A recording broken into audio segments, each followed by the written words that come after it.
Yeah, I like that one. I like that. Welcome back to another episode of Life Thus Far. I'm your host, Leland Clayton, with my co-host, Valence Michael. Hey. We got a very special guest today. You guys know him from all sorts of stuff. I don't know how you know him. I know him as Mr. Yellow Shades, Alejandro Labrada. All right. Hey, nice to meet you. Nice to be here. Yeah. Awesome. This is your first time here. You've never been here. I walked you through the spot. Yeah. We came into the studio. Yeah, I'm glad I took the walk through and saw that there were no hostages. And, You were fearful at first? I was a little nervous when I first pulled up. Once I saw the inside, I was like, this is definitely like the scenery from like a Taken movie or something. You were shaking when I was like, it's hot outside.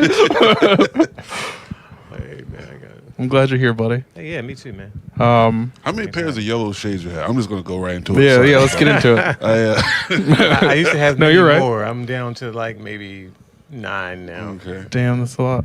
I just assumed you had the same pair. And then I'm looking. I'm like, no. But I've noticed. Yeah. Yeah, I switch them up. Okay. Yeah, tortoiseshell, black. I saw some I was about to get, and because of you, I was like, nah. Yeah. That's a thing somewhere else. I wanna get to where the yellow shade started, but I want to go further back. What if it started way back then? Like he was a baby with yellow shades. Yellow shades. That's fucking amazing. He had some kind of deficiency in his eyes. Yeah.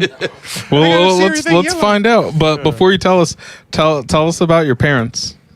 All right. Well, my mom is black. My dad is missing. Presumably black. Presumably black. No. Okay. So I just grew up with my mom. My mom raised me and my sister. I got an older sister. Okay. We both have different fathers. I did know her father. I did not know my father. So, yeah. But you have his last name? Labrada Alejandro, that came a lot is that a later. stage name? That's more or less a stage name. I just assumed you were in witness nom de protection. plume, as they say, my writing books. Word. You know what I mean? Yeah. But it's legal. It's not just. I went to court and paid for it. So, Word. Yeah. So actually, it's got my Social Security card, has that on there. Word. ID and all that. So. Word. Yeah. Tell me about growing up. Where'd you grow up? East Baltimore, mostly East Baltimore. First place I remember living was Latrobe Projects, I think. Down like Eager and I forget Eager and like where Hartford Road. I forget the other street or whatever, but near the jail. Okay. Yeah. And it's still there. Them projects are still there actually. So that's the first place I have active memory of. I remember this apartment. I remember the stairs and the refrigerator, kitchen. Things that went on and stuff like that. My mom was into partying at that time. She had Kiss stickers on the refrigerator. Oh, word. Kiss. And I remember friends coming over and I'm smoking reefers. And I remember seeing books of top paper with the little spinning top. Yeah. I remember seeing those little books. Do you know what they were? I didn't know what they were. I just remember, like, as I grew up, I was like, oh, yeah, that's what they were doing. Word. Ooh, little notepads. Yeah. My mom and friends come over and pass each other notes. So nice. Tiny little book. Yeah. Word. They drank Thunderbird. I remember that, too. Word. They were some real rock stars, man. Yeah. It sounds like. Yeah. Did they make music or they just like to party? Just party and play cards. Word. That's what's up. Party and play cards. Most of the East Baltimore people party and play cards. Word. Little spades game. Yeah. Game of spades, Talk a little shit. Yeah. Talk a lot of shit. That's what's up. Drink a lot of beer, smoke a lot of cigarettes. Yeah. That's what's up. Where'd you go to school? You went to like elementary school in Baltimore? Yeah, so like the first elementary school, was St. James and St. John, which is like right across the street from that project I was just telling you about. So Catholic school, had to wear uniforms, yellow shirts with brown pants, like so number 1 and number 2. You know. Yeah. But everybody had to, so it wasn't that yeah, bad. everybody had to do it. That was my uniform in middle school. For sure. Was it? Yeah. Same color? Gold. Yellow shirt, khaki pants. Not khaki though. We had to wear the chocolate brown pants. Oh, the no. brown. The brown pants. Yeah, the brown They had to be pants. brown. Like, Yeah. I wore UPS khakis. brown. I wore khakis. Thank God. Yeah. Damn, Yeah, bro. those doo-doo browns. on. That's rough. Yeah, that's where the whole pants and dress shoes things kind of started. Okay. Because even beyond that, going to church, Mhm. you know, Right. You grew up in the went to church? church a lot. Like, you know, my mom was one of them fanatics. Like more than once a week? 3 times a week. Three times a week. Because we would be like active. So you might be on the choir, you might be on the usher board, which, you know, she'd try to get me in as many things. Yeah. Just bring me down a little. Here he is. Just, you got something for him? Yeah. No, you got something. What y'all teaching this week? Yeah. Give him something to do, you know. So like usher meetings, choir rehearsal. I was on the usher board. I was a treasurer for the junior usher board. So it's like the junior usher is like from like 14 down, and you know, and regular usher is like 15 up or whatever. Yeah.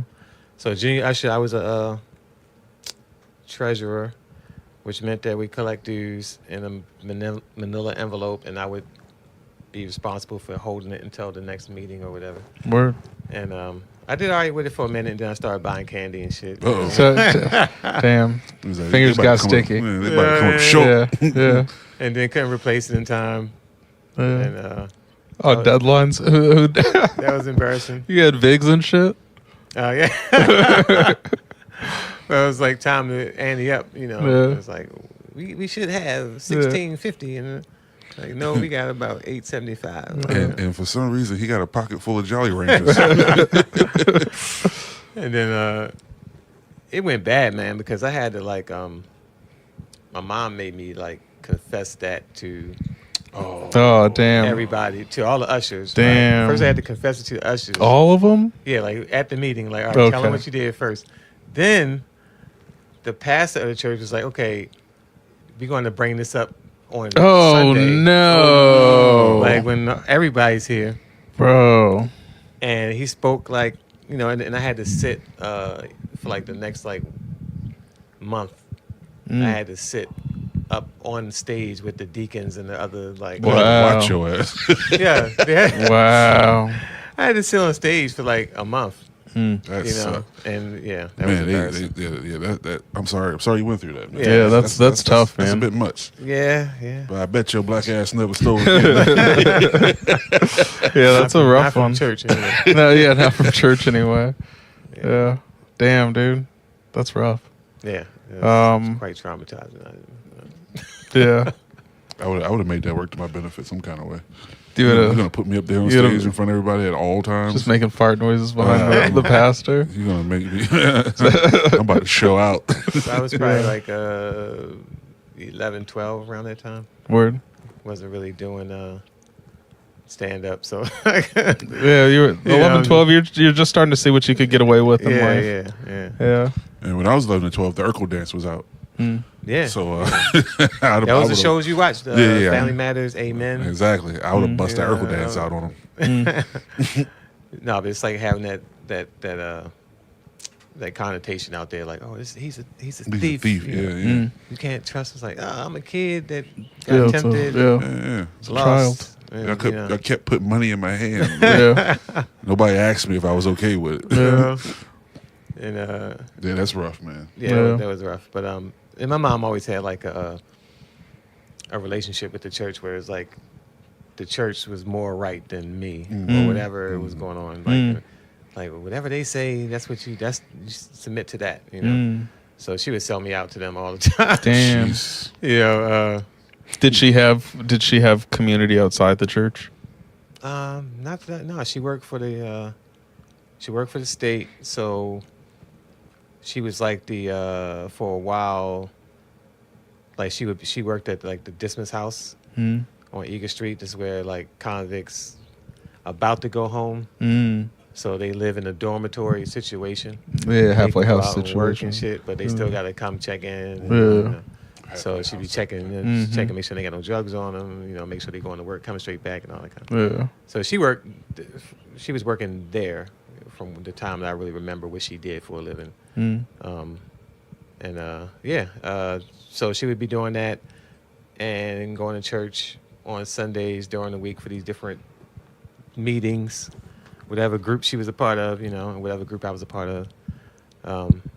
Missed a lot of shows. I found time to watch them, but I was mad as hell when I had to miss. You're catching up right now. Like, just you know what I mean? Like certain shows come out, like, oh, I can't wait to see this. We got choir rehearsal, like everybody else watching the shit. Yeah. Talking about it in school the next day. There was definitely like TV specials in the 90s. Man. Like, it was a special event and shit. Yeah, that was it. You couldn't miss. You know, if you didn't have a VCR where you could record it and watch it later, you had to hear the tale. Yeah, you have to watch it now. You have to watch it now on your favorite streaming platform.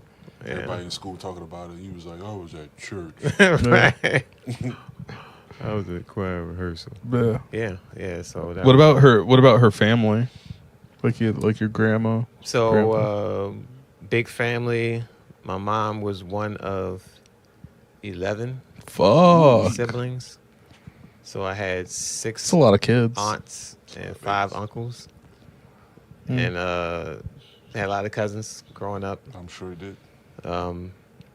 But we lived in different. Your grandparents loved each other a lot. Either that, or they were bored. Just cheaper to keep it. They were just bored as fuck. It was like, hey, what else we gonna do? You know. Like, you love grandma? No, I'm just allergic to latex. Condoms feel weird. Yeah. And he didn't have no legs either.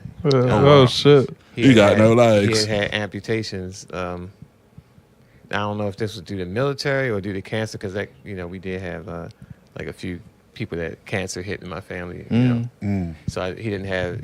I remember him having a wheelchair or walking in. He had like a pair of prosthetic legs. And it was so crazy because like it was like a whole set of legs from the waist down. So it would be like a pair of pants, a belt, and shoes with just like little holes that you can like put your little nubs in, and then you strap it on, Yeah. And they would just sit in the corner. Like whenever we would go hang out over there, he'd be sitting on the couch smoking his pipe and with his.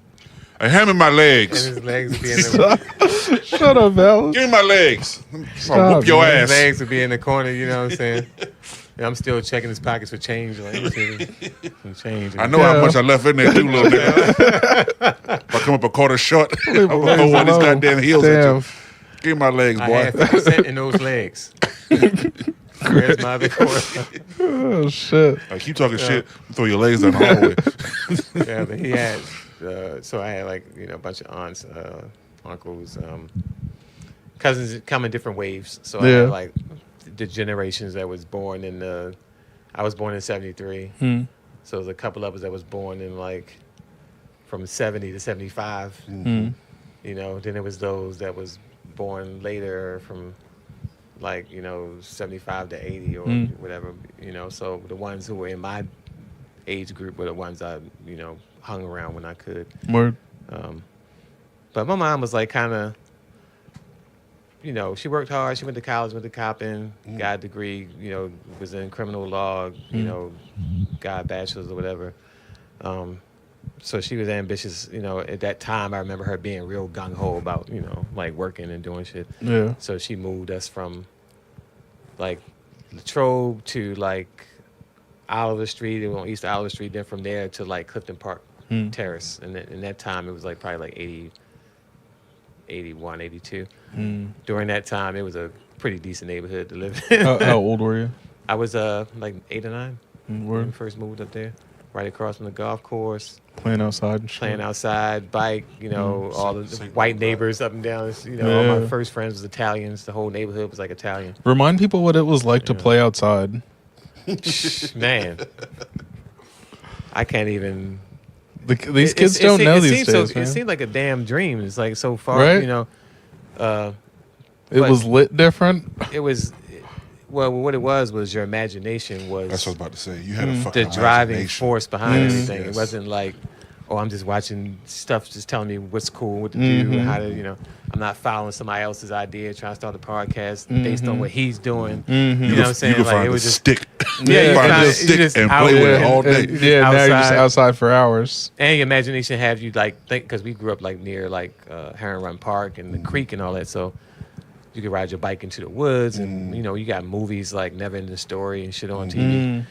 In your mind, you believe it might be ogres out there. You believe it might be, you know what I mean? Fall down a hill and end up in Fraggle Rock. Right, you know what I mean? Right. Like you still believing like it could be some magic happening. Yeah. We had a lot of magic shows during that time. So it was a great, man. We had like a radio show that we did because we found I think my mom had like a tape recorder, one of them old school like detective tape recorders. Yeah. Like, hey, start now. Where did you go? Yeah. And we took that and another tape recorder and was like recording songs off the radio and then like playing them back between us talking on one tape recorder. And like, we was playing shit like the Beatles, like Penny Lane and all, you know what I mean? Because back then, still like the early 80s, 83, 84, most of the music was still like 70s, 60s music, you know what I'm saying? I'm listening to Three Dog Night and shit, you know? The ink is black, the page is white. I'm listening to that shit, on the porch. And it was just like a magical time because I think the Orioles, they won the World Series too, like during that, in like 84 or whatever. So 85, Magical. people was jumping around like, yo, we won the Magical World time to Series. be in the city. You know what I'm saying? It was like on some real kid shit, you know what I mean? Do you have any of those tapes? I do not have it, man. I do Damn, not. that'd be crazy. That'd be fucking insane, man. If somebody pulled out with that shit, like, yo, remember the Remember man? this I got these tapes. I'd be like, oh Play my God. that That's shit. Yeah. I found a tape because I had the same thing. Like my grandmother had like one of those little recorders, and when she'd be in the kitchen cooking, she would always like sing to me and try to teach me her little church songs, and I wasn't really interested. But I don't know what happened to it, man. But I found one after she passed away of her singing to me, and I could hear me in the tape as like a little one.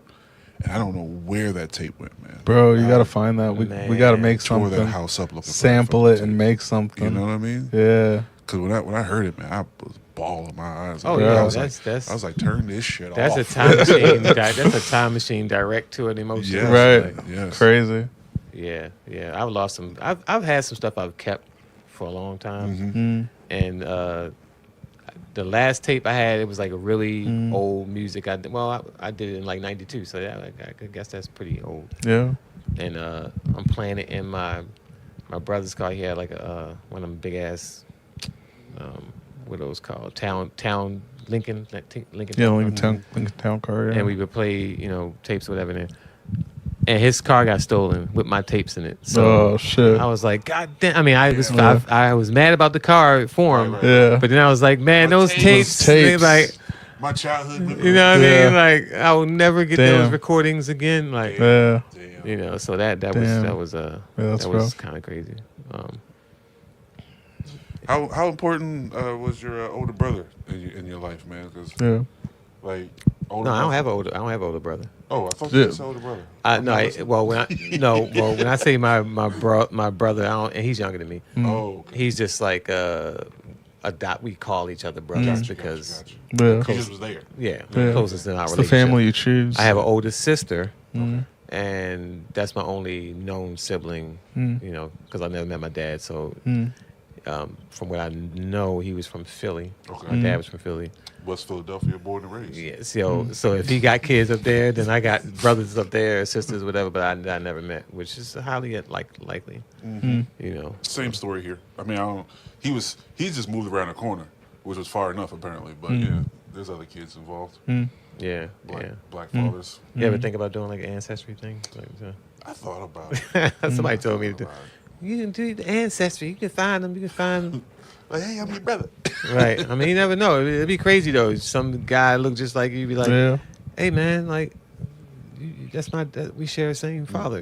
Same. I just don't want to meet somebody I'll be tempted to try to borrow money from, or they'll be tempted to borrow money from or me. vice You know what I versa. mean? Yeah. Right, I think you got Like, you got so much that I want some of yours, Yeah. or you have nothing at all that you want some of mine. You know what I mean? He's immediately we Oh, family. yeah. I just met you. Like, but God put you in my life right when I needed you. Like, man, get out. That's true. It did happen. You Nothing can't is deny. thicker than the blood. Like, Bring up God for this $20. Get out my damn face. $20. You bring up God, nigga. Here.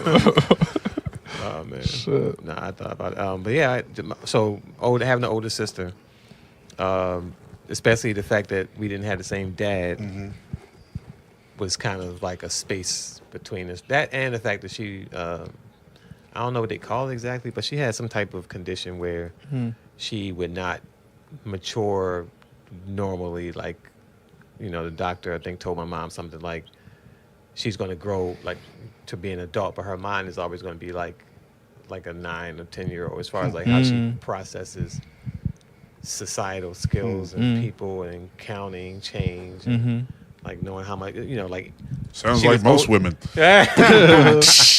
Yeah. And she was older Sorry, than ladies. me. No, you know, it was just I would have to go to the store for her and like, Right, make sure we right, got the right. right kind of change back. Like make sure. How much older was she? Like 8 years. I think she's no, not that. Maybe like 6 or 7 years. I think she's 57 now. I'm almost 52. So, but yeah. So that was, you know, being like a little big brother to a girl who you don't really relate to per se, and you got different dads, and then you didn't meet yours, but then you see hers, and it's like that little bit of envy, a little bit. Can I go like, with y'all? What was hers like? Oh, he was cool. He was cool towards you. He was cool. I mean, he was tall. He was Dark and handsome. you know, yeah, he was well dressed. He used to dress with kind of like how I dress, a little vacation clothes, whatever, you know, polos and like gold watches. Constantly on vacation. Yeah, he worked. I remember he worked at Becton and Dickinson. He had yellow shades. That's where Yeah, that's where. He did used to wear a lot of like aviators. Word. But then my uncles wore my uncles wore aviators, and like, Word. most of the glasses I had were like aviators, always like that shape. Yeah. You know, I was in the anime as a kid. It's a side note, but so certain animes like Area 81, mangas and stuff like that, where they wore the aviators with the hair, and you know, it was like a cool thing, whatever. Word. But yeah, so we, you know, my sister, it was that he was, you know, her dad was cool. They dated for a while, off and on. That's, you know, when I was a kid, like 4 or 5. I remember him coming around and then disappearing for like years. And then when I around 11, 12, him and my mom got back together and got married. And he lived with us in East Baltimore, across from the park, for probably like for 2 years. And then he committed suicide. Oh fuck. He committed suicide. I was, getting my hair cut, and then my sister's boyfriend came and picked me up from the barbershop. I was like, "Oh, I gotta take you home." You know, I'm like, "What's going on?" He's like, "Yeah, your dad killed himself." I was like, "Holy Damn. shit!" You know. So when I got home, his body was still there. It was like on the bed, and the gun was still there. Fuck. I know he You could have know. left me at the barbershop. Right. I'm like, God damn. my mom is screaming when I get there. Like her neighbors, the women of the neighborhood, they like holding her. She's rocking and screaming. You know. Damn, that's rough, man. Yeah. How old were you? I was 12 when this happened. Shit. Yeah. So. I was just about to ask you too, man. Like, was there like a change in the house once you had like a father figure living there? Yeah. Like, how long did like between him hooking up with your mom, getting married, and then like living with y'all? How long was that gap until he self-transitioned? I was maybe like 3-ish years. It was like a year of them courting again, where he had his own apartment over by like Moravia, somewhere, Frankfurt, whatever. And I remember going over there sometimes. That's where I first saw Karate Kid. Word. You know? So I remember watching Karate Kid at his spot. My mom and them like on a Sunday or after church or whatever. There was a Pizza Hut still active right there. So you know how Pizza Hut back then, you got the red plastic cups and the flames and it was like a different, time or whatever. So that was cool. All that felt good. Him moving in was cool. He wasn't really like a sit down and talk to me type of person. He worked a lot. He would tell jokes here and there. But, I guess it was, I never felt like, oh, this is my dad. It was like, I knew because it never was like that, whatever. But he was cool. He wasn't like treat me, alienate me or nothing. But I knew that was my sister's father. And I knew his side of the family, like his brothers and sisters and how they felt about my mom and his other kids and all that kind of shit. You know what I mean? So it was just like, a lot on that end that I was kind of alienated from.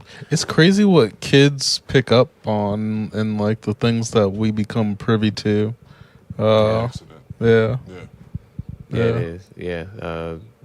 Because you're trying to figure it out. You're trying to it's like, what is this thing where these two people is taking care of us? So this person, what makes them able to do that? And when you see your parents fight or you see, like I saw my mom fight my aunts a couple times.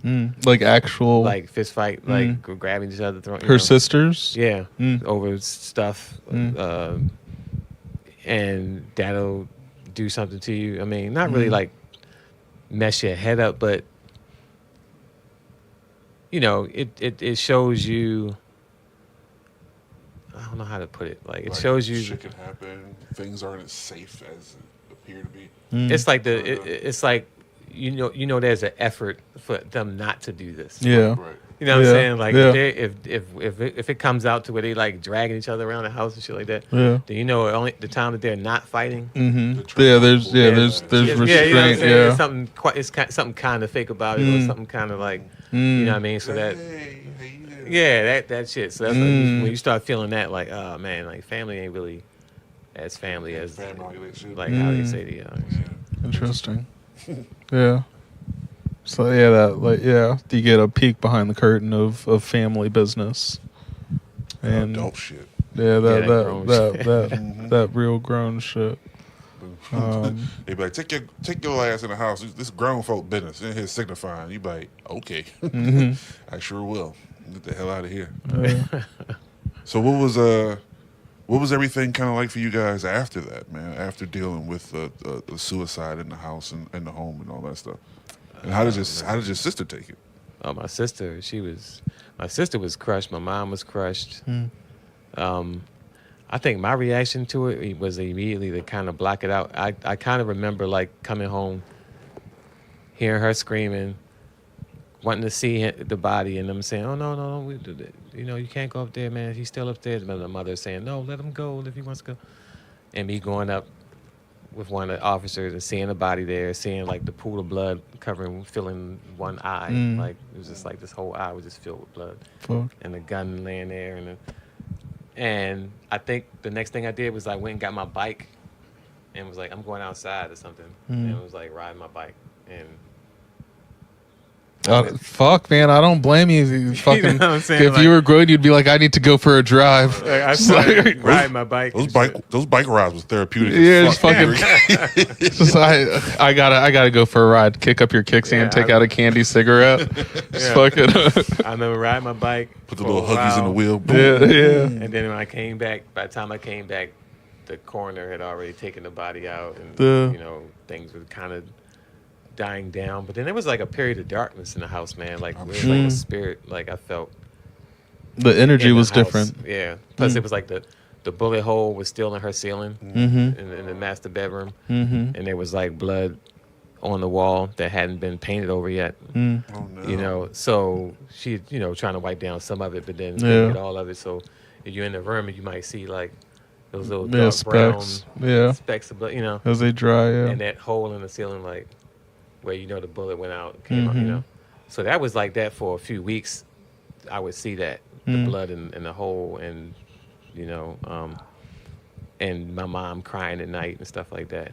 And I remember like feeling kind of suicidal for a while, like because it was just like, well, because I didn't understand it. I was like, everybody was leaving out this morning, everything was cool. He hugging everybody at the door. Man, I'm see y'all later.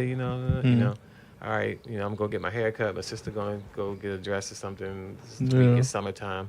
Yeah. And then like he's dead. And not only is he dead, but he decided to die.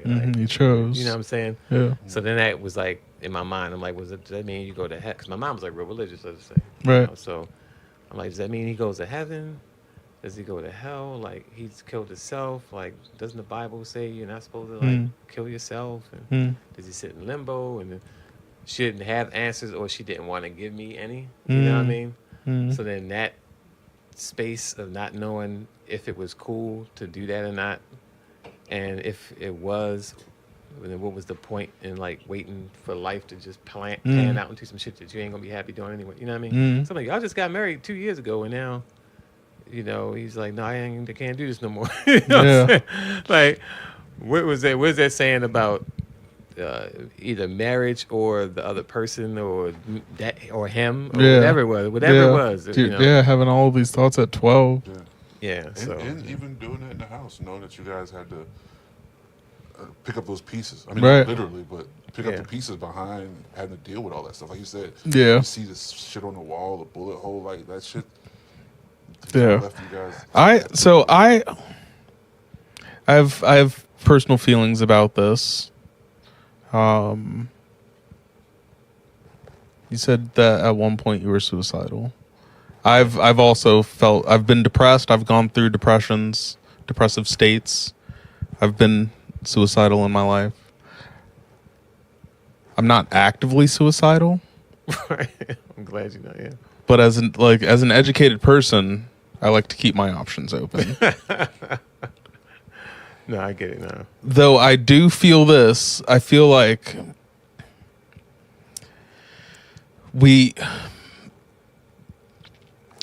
it's so easy to like sort of put blame or something, whatever. I'm not sure the word to use on people that make that choice. Like sometimes we call them selfish, right? Mm-hmm. But at the same time, I feel like a part of it is our selfishness to want to keep them around, because if they felt that strong to make that choice, that they did it, even though it like no problem is unsolvable, right? Yeah. I think I want to have compassion enough to love them for that all the same. Though I will say this. That being said, just like walk into the woods or something. Like go into the ocean, like go into the desert or something. Like don't do it in a hotel room. Don't do it at home. Like where someone has to like clean up the mess, right? Like it's fucked up, man. Like that's not chill. It's not chill. It's not. Yeah. No, I feel you on that. That's selfish. I was gonna say also, it for me, I'm always thinking about like the tie that you have to actual people. That's a lot. Like, so I got 3 daughters, right? So there's been times in my life, even as a young adult, where I just felt really low, like super low. It was like, man, I wish I could start this whole shit over. You know what I'm People saying? need you though. And because of that, it's just like, no, I can't do that, man. Because I can't, I'm imagining in my mind, like, my daughter's crying every night, not eating, and trying to figure out why I would do something. You know what I mean? I'm just like, I can't do it. I could, and it's not saying that that's the only reason why I don't do it, but that's a big reason to not do it. Yeah. You know what I'm saying? It's a huge reason. Because people love you. Yeah. Now, don't nobody lay your ass and you see a bridge. I also believe, like, no matter like how terrible or fucked up things can be, right? I think if there's anything afterlife, right? If there's an afterlife, you clearly spend more time there than here, right? As most people, right? So I feel like once this little part of your existence is done, you get to look back and be like, I had some shitty moments, but that was an incredible experience. Yeah. You know what I'm saying? Like that, I had a life. It's what you signed up for. Yeah, I had a life. I got to meet people. I got to experience these emotions. Like things felt dire. There was these experiences that I didn't think I was going to get over that I had to work through. And then like I don't think none of that shit exists in the afterlife. So you get to look back at these moments and be like, I did that shit. You would hope that you would hope that you could do that. Right. That you could at least remember it for what it was. But some theories is that we come back, you know, like the energy. And the second time you don't remember the first time or this could be my 8th time here. Like, oh no. And certain people you meet, you don't know why you connected to them, why you feel like that's your soulmate or your twin, because it's like something about them. Y'all did this dance before. Yeah. And but you get it wiped, you get the memory wiped clean when you come back as a baby. You still got the codex on you of all those experiences, but not the recall. You know what I'm saying? But you pick it up over time. It like that's like we go through like these 7-year, 9-year cycles, right? And like I feel like that's where that's triggered, where you go through something that you've been through in your past life, and you figure it out. You get it wrong this time. Oh, you stay in the cycle. You get it wrong again. You stay in the cycle. You get it right. You move on. Yeah, but you have to move on. When you get it right, you have to never get it wrong again. Yeah, that's the thing. That's the thing. Because that's the trick. Yeah, you know? And that's where people screw up at. Because it's like, yeah, I can quit for once or stop. You know, but making that my new character. Yeah, making that my new. It's a choice. It's just like a finality is a choice. Being the choice to be someone new every day, a better version of you every day. Yeah. That's a choice. Yeah, I hope just as hard of a choice. Yeah, I hope that if I get to play this game all over again, that I give less of a fuck next time. You know what I'm saying? You could give less of a fuck like tomorrow. I can't. I've tried. Believe me, I've tried. I walk around like I don't, but at the end of the day, I give a fuck. Yeah, I give a fuck a lot. Yeah. You know what I envy? It's funny that you say that. Some men are born. Not giving a fuck. They just don't give a fuck at all. They will smack the shit out of you, like right in this, you know, like consequences. What are those? Right.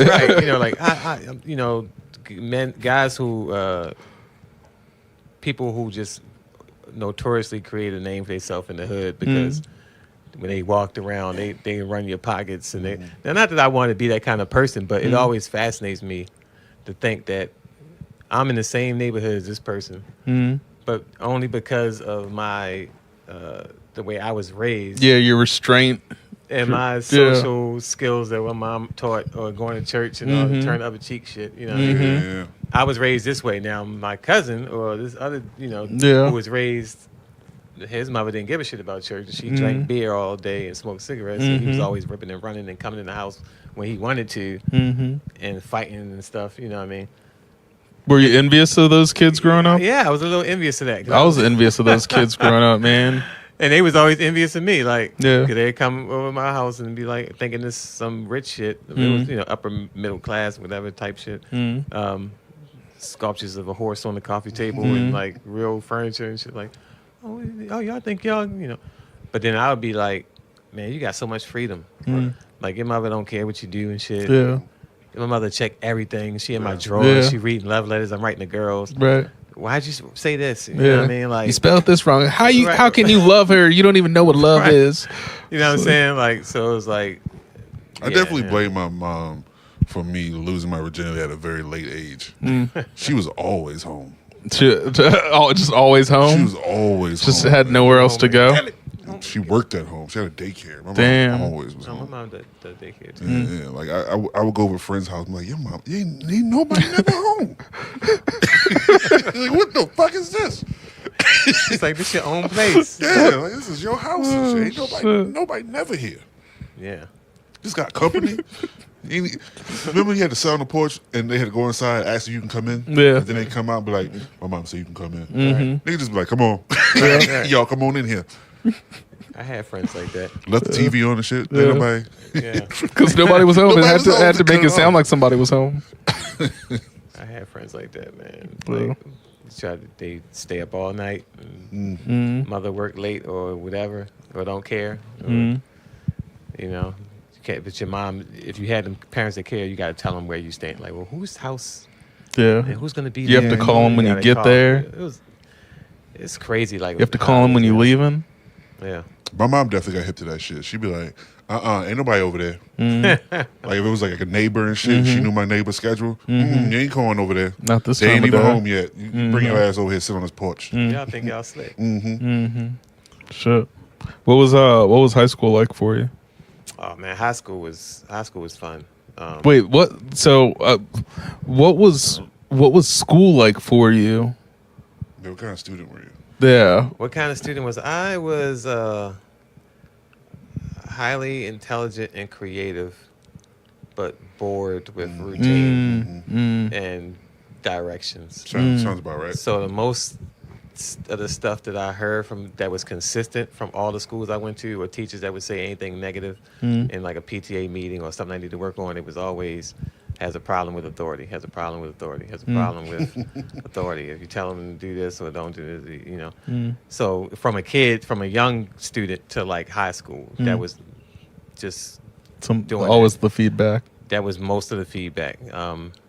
Not doing all my assignments, like, you know, because I was like a TV kid, you know. So I wanted to go home and watch TV. I ain't trying to be reading chapter 13. TV's on. Doing the, you know what I mean? I would try to do it in the morning on the way back to school, or, you know, homeroom. Remember homeroom? So that's the first room you go to before your classes, and you just sitting there for 15, 20 minutes before, you know. So you try to do your homework in homeroom.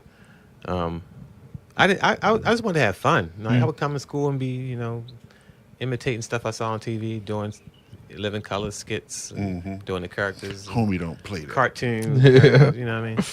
Yeah. Drawing. I drew a lot. Word. Like I guess I should have started with that. I've always been like a visual artist, you know.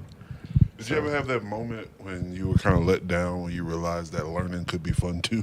I go visit another school and was like, this is what y'all doing this motherfucker? Like, this is fun. Yeah. This is nice. Ass. Yeah. Man, I had a good shot at, because I got accepted to the Baltimore School for the Arts, and I wanted to go, and I went get in. for my freshman year in visual art, and I could have graduated. I could have done the whole thing. You know what I mean? The opportunity was there, but I fucked it off. Like, you know what I'm saying? Like, in what way? Just not keeping up with my assignments. Like, I never was a assignment turn in you know, like, Yeah, I didn't do homework. we need you to turn this homework in, and then this other brief, and we got to write a summary of this, and then turn it in with this, and you got to have it by this Wednesday.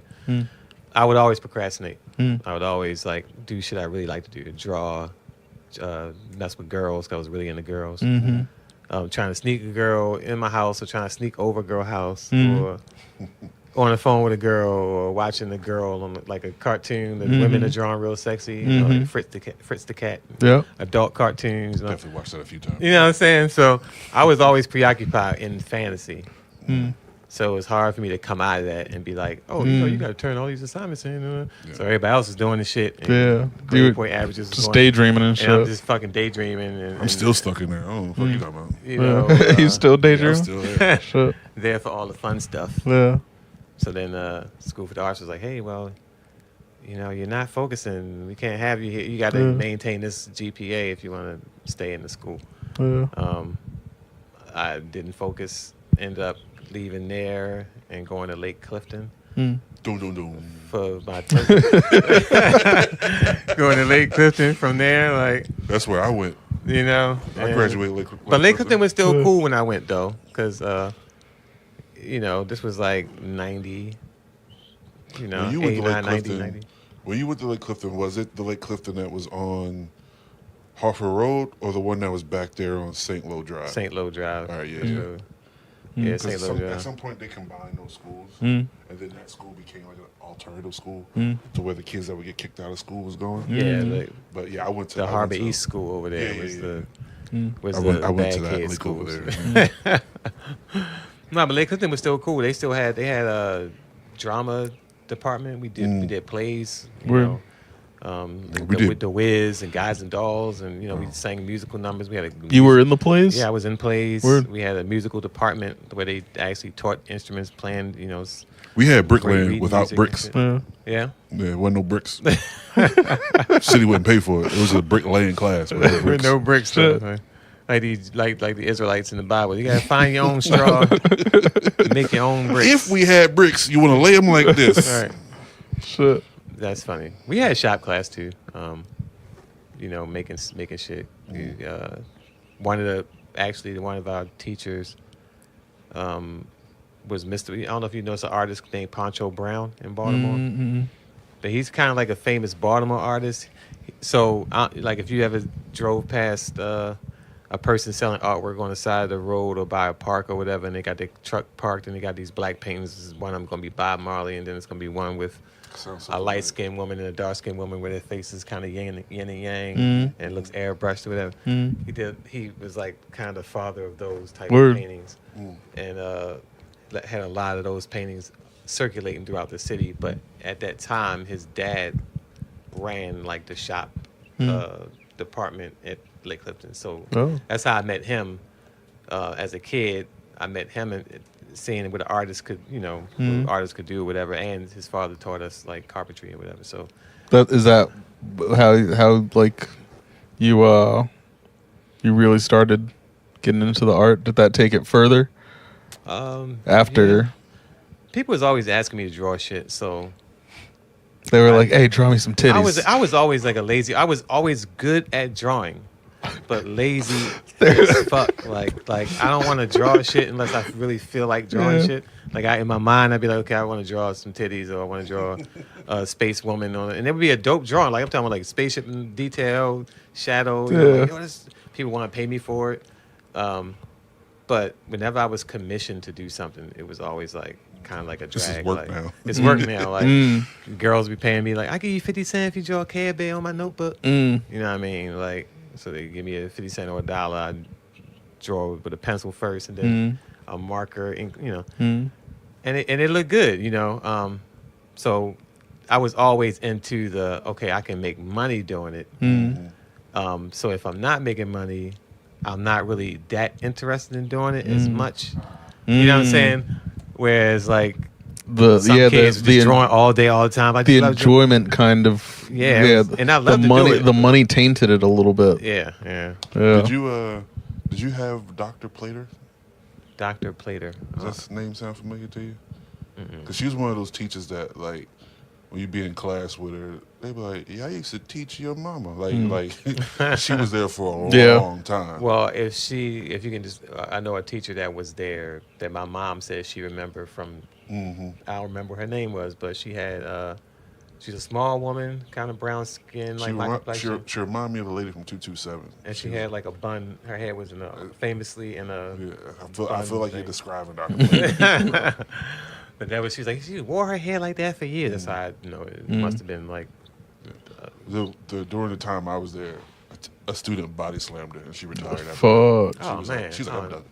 I hope it wasn't the same lady, because that lady I'm talking about should not be body You're slammed. the nicest lady in the world. You know what I'm saying? Like I can't even imagine why. Sweetest. No, this Anybody definitely was a sweet old lady that got body slammed. Can't stand. I mean, she was kind of mean too, though. Like she was notorious. She was one of those.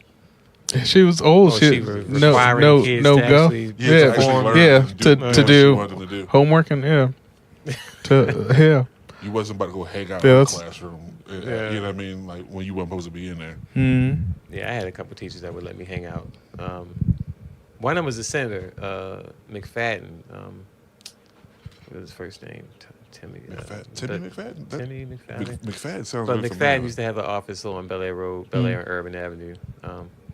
But he's got family in politics or whatever, but he had an office at Lake Clifton. And he was, he thought I was funny. So I would come in there, like, let me just sit sitting here for a couple of, and he had a big forehead, so they would call him Mr. McForehead. So I go in there and do some living color skits or tell some jokes or act silly or do some, he'd laugh and let me sit in there with a couple other kids. Like, it'd be like maybe like 4 of us in there cutting class. But then he would also still be like, yo, you need to, like, get your diploma, you know what I mean? Like, actually pass and shit, you know what I mean? So I'm telling you, I end up dropping out, even out of Lake Clifton, like around everybody else graduated. I made it up to like 11th grade. By like 12th grade, starting that year, I was like rebellious. I was into trying to find spirituality, like who I really was. You know, I'm like, this shit don't really matter because we slaves and, you know, like they using witchcraft against us and these false deities, and you know, going out finding cathedrals and showing people how they got these statues of Poseidon on, but they say it's Saint Michael, but it's really Neptune. You know all this shit. So I was into all that, like really studying occult knowledge, old books, and You knew too much. smoking weed. Yeah, you knew too much too young. That's Yeah. Smoking. Yeah. You know what I'm saying? Smoking with old niggas that with long dreads, teaching me Hebrew and shit. You know what I mean? So I was like, man, fuck school. You know what I mean? Just wearing a whole bunch of copper and shit. Right, you know, like Yeah. we gonna wearing turbans. Yeah, crystals and shit. And I was like, man, the world. I understand what the world is. At least, you know, it's like I understand what the world is. You know, like with all this other stuff is an illusion. And, you know, but that was still.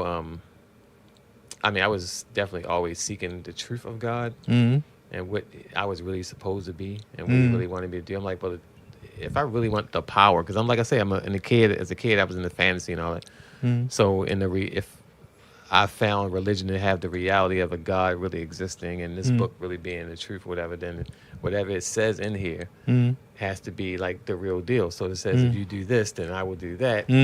Then I should be able to like make shit happen. You know what I mean? You're trying to use it like a spell book, and right? shit, You know like, what I mean? yeah. But I have to really be committed to it, like you know. So I really would be committed. Like I would burn money if I made it on the Sabbath. You know what I'm saying? Like I would allow myself to be flogged. You know, for small penances. Who was flogging you? Like my other brothers, other guys my age, Shit. my elders. Shit. You know, once they saw me do it, they started allowing it to happen to them too.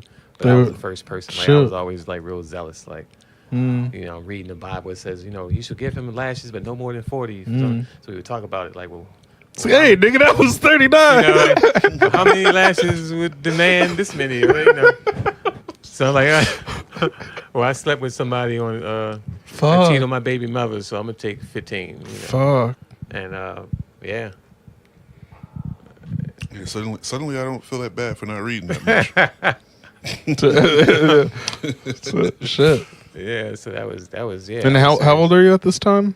So around the time of the flogging years, I was probably like 25 to I was in my early 20s. Sure. Like early to mid.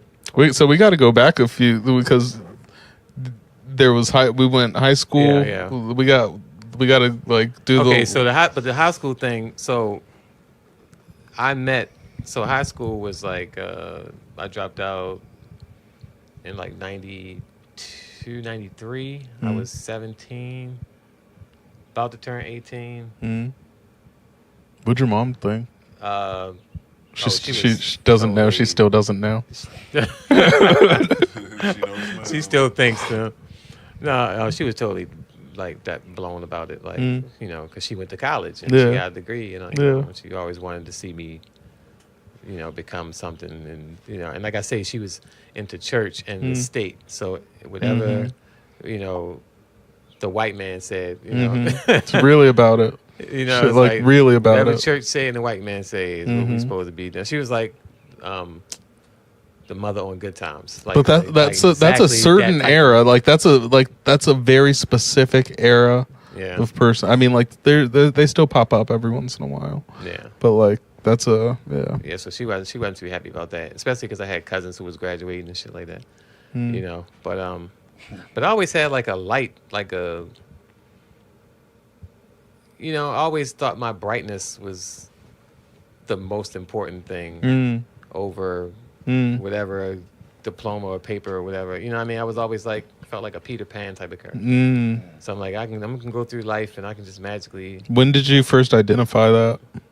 That was probably like right after high school, like because that was the time that I was getting into. So between 18 to 20. Those 3 years, whatever, or 2 years. That was the time that I started to feel that way. And really, I was writing a lot of poetry. I was in a music rap group. We was doing like, not like a Tribe Called Quest, but it was like native tongue-ish type of music. I had my nickname, which was Aloe, which later would become Alejandro, elongated under certain company. You know what I mean? That's how that name kind of came. Word. So I know most people in Baltimore knew me as Aloe and know me as Aloe. Till this day, it was like, yo, Aloe, I'm Aloe. I got a lot of like street cred with like the artistic dancers, artists, poets, people who will put on shows, produce shows, find a warehouse over here and do like a quick little thing. Can you do a flyer for me? I do the flyer, whatever. You know what I mean?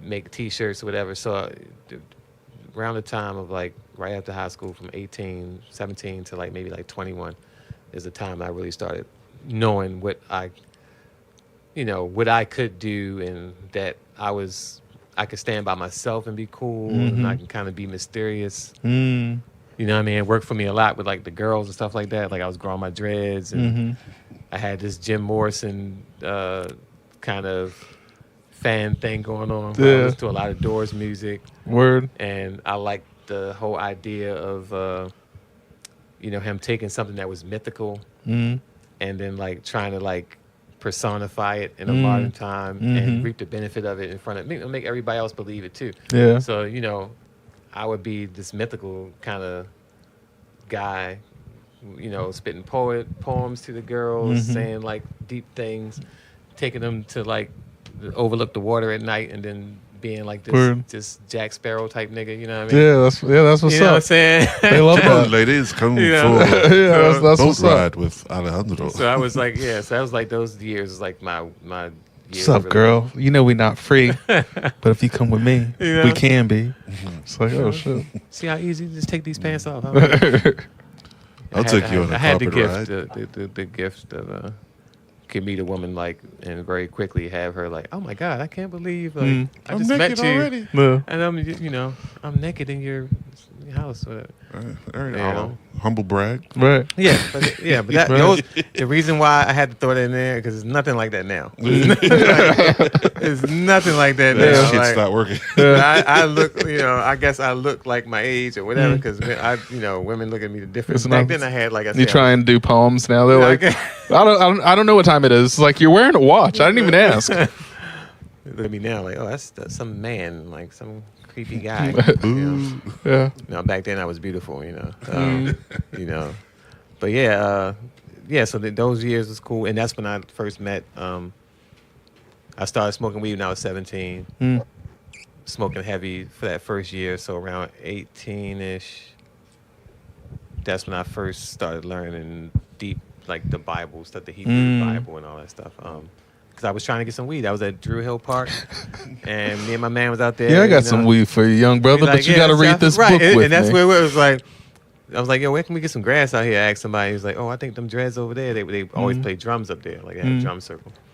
So he's like, them dreads be having the weed. Yo, I know one of them got it, So we walked over there, and I'm like, I was just growing some dreads. They were short as hell. They're like little nuggets. Starters. The starters. And I had on one of those generic ass, like red, black, and yellow, like knit hats that you buy from like an incense store. or whatever. Yeah. I had on one of those. So I'm like, They probably chewed you up. it was cool. I was just like, I got some grass, I'm trying to get some.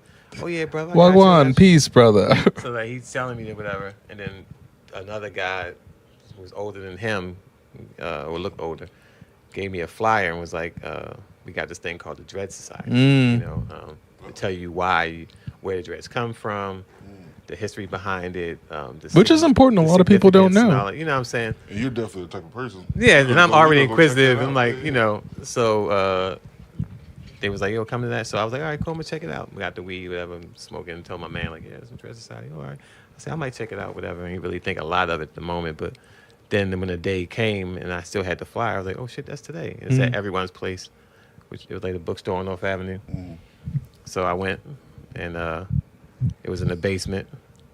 And it was the guy who had given me the flyer, the guy who sold me some weed, and they had a chalkboard, and they had these long dreads and beards, and there was only one other guy like sitting. They had like some fold up chairs, like maybe like 11 chairs, but there was only one other guy there that was like sitting. So it was me and him, and then them two. So it was like 4 of us, and they were going over, showing me pictures like Egyptian hieroglyphics and art. Frescoes that would show like the Hebrews with like knotted hair and braids and all that kind of stuff. And I was talking about Samson's locks in the Bible, Absalom's hair, and how thick it was, how it would grow, and he would weigh it in the scales, and it'd be a certain amount of shekels every year, whatever. So I'm like, wow, I never looked at the Bible like this. I always thought it was just everybody was white, and it's how but then like reading a lot of the stuff they was showing that the black, even literally saying my skin is black, or we are, these people are black, or these people were from this region. I was like, oh man, I want to. Then it became more of just. It was not just quest for knowledge. It was like history. Yeah. But then it became like, okay, now I really gotta know it, because if you're saying this shit is like what actually happened in history, and it's artifacts that can back this shit up. I want to know, So I would go to this brother's house on the Sabbath, which would be like Friday evening would come in. You're like, well, the Sabbath comes in Friday evening as soon as the sun go down. It's the Sabbath, and it's the Sabbath until the sun goes down on Saturday. So I'm teaching like at my house on Friday evening, and I'm teaching at my house during the day on Saturday. You can come both days, you can come one or the other, whatever. I would go like, sometimes I would stay the night, like, you know what I mean, and just sleep in his living room. He had a bunch of kids. He had like 12 kids. Shit. So he didn't know if you were there or not. Yeah, it was like it was always somebody's in the kitchen. Always people around and people learning and shit. So sometimes I would just crash, and I had like a vagabond, like a vagabond spirit. So like a traveling poet, traveling with an artist type of energy. So I didn't mind like crash on people's couches, on people's roofs. I felt like I was. But you like at home was fine. Like you were allowed to. Yeah, I would still be able to come back home or whatever. Like your mom she was upset about you dropping out. She was still upset about me. But she wasn't like. And she was still upset about me. She was upset about everything I was doing, really. Like growing dreads at the time, she didn't like it. Yeah. It's funny because she got dreads now. Like I feel really long ones too. But black moms really didn't become okay with dreads until like 3 years ago. It's like that's recent for most of them, right? Yeah, because there's like a lot of like hooligan stuff back in the day where it was like you're trying to be a hooligan. Well, it wasn't professional. There's that. There's the professional, and then police. Yeah. It was like a sign of rebellion. It's like in all the T-shirts. Remember, I don't know if you remember back in the 90s, a lot of T-shirts, it might be a silhouette of a black man's head, but you just see like the dread spikes, and it'd be like red, yellow, and green, like cross color or FUBU or something. Bugs Bunny but had dreads. And, it was like the whole. We would have medallions with X on it, or Africa or Bob Marley. So it was like Afrocentricism was a big part of rap culture during that time. Like if you didn't have dreads and like some printed shirts and some jeans with a big leather peace symbol on it, you know what I mean? You wasn't really like. It's like, oh, nigga, you still like disco. You know what I'm saying? Now you had the other side. You had the dudes that was on to like the gangster rap or the street stuff. They was like, oh, I ain't wearing that. But I respect it because it's still one of the. I went that way. I went the peace way, which is back to the envy thing. Like there was brothers who was just.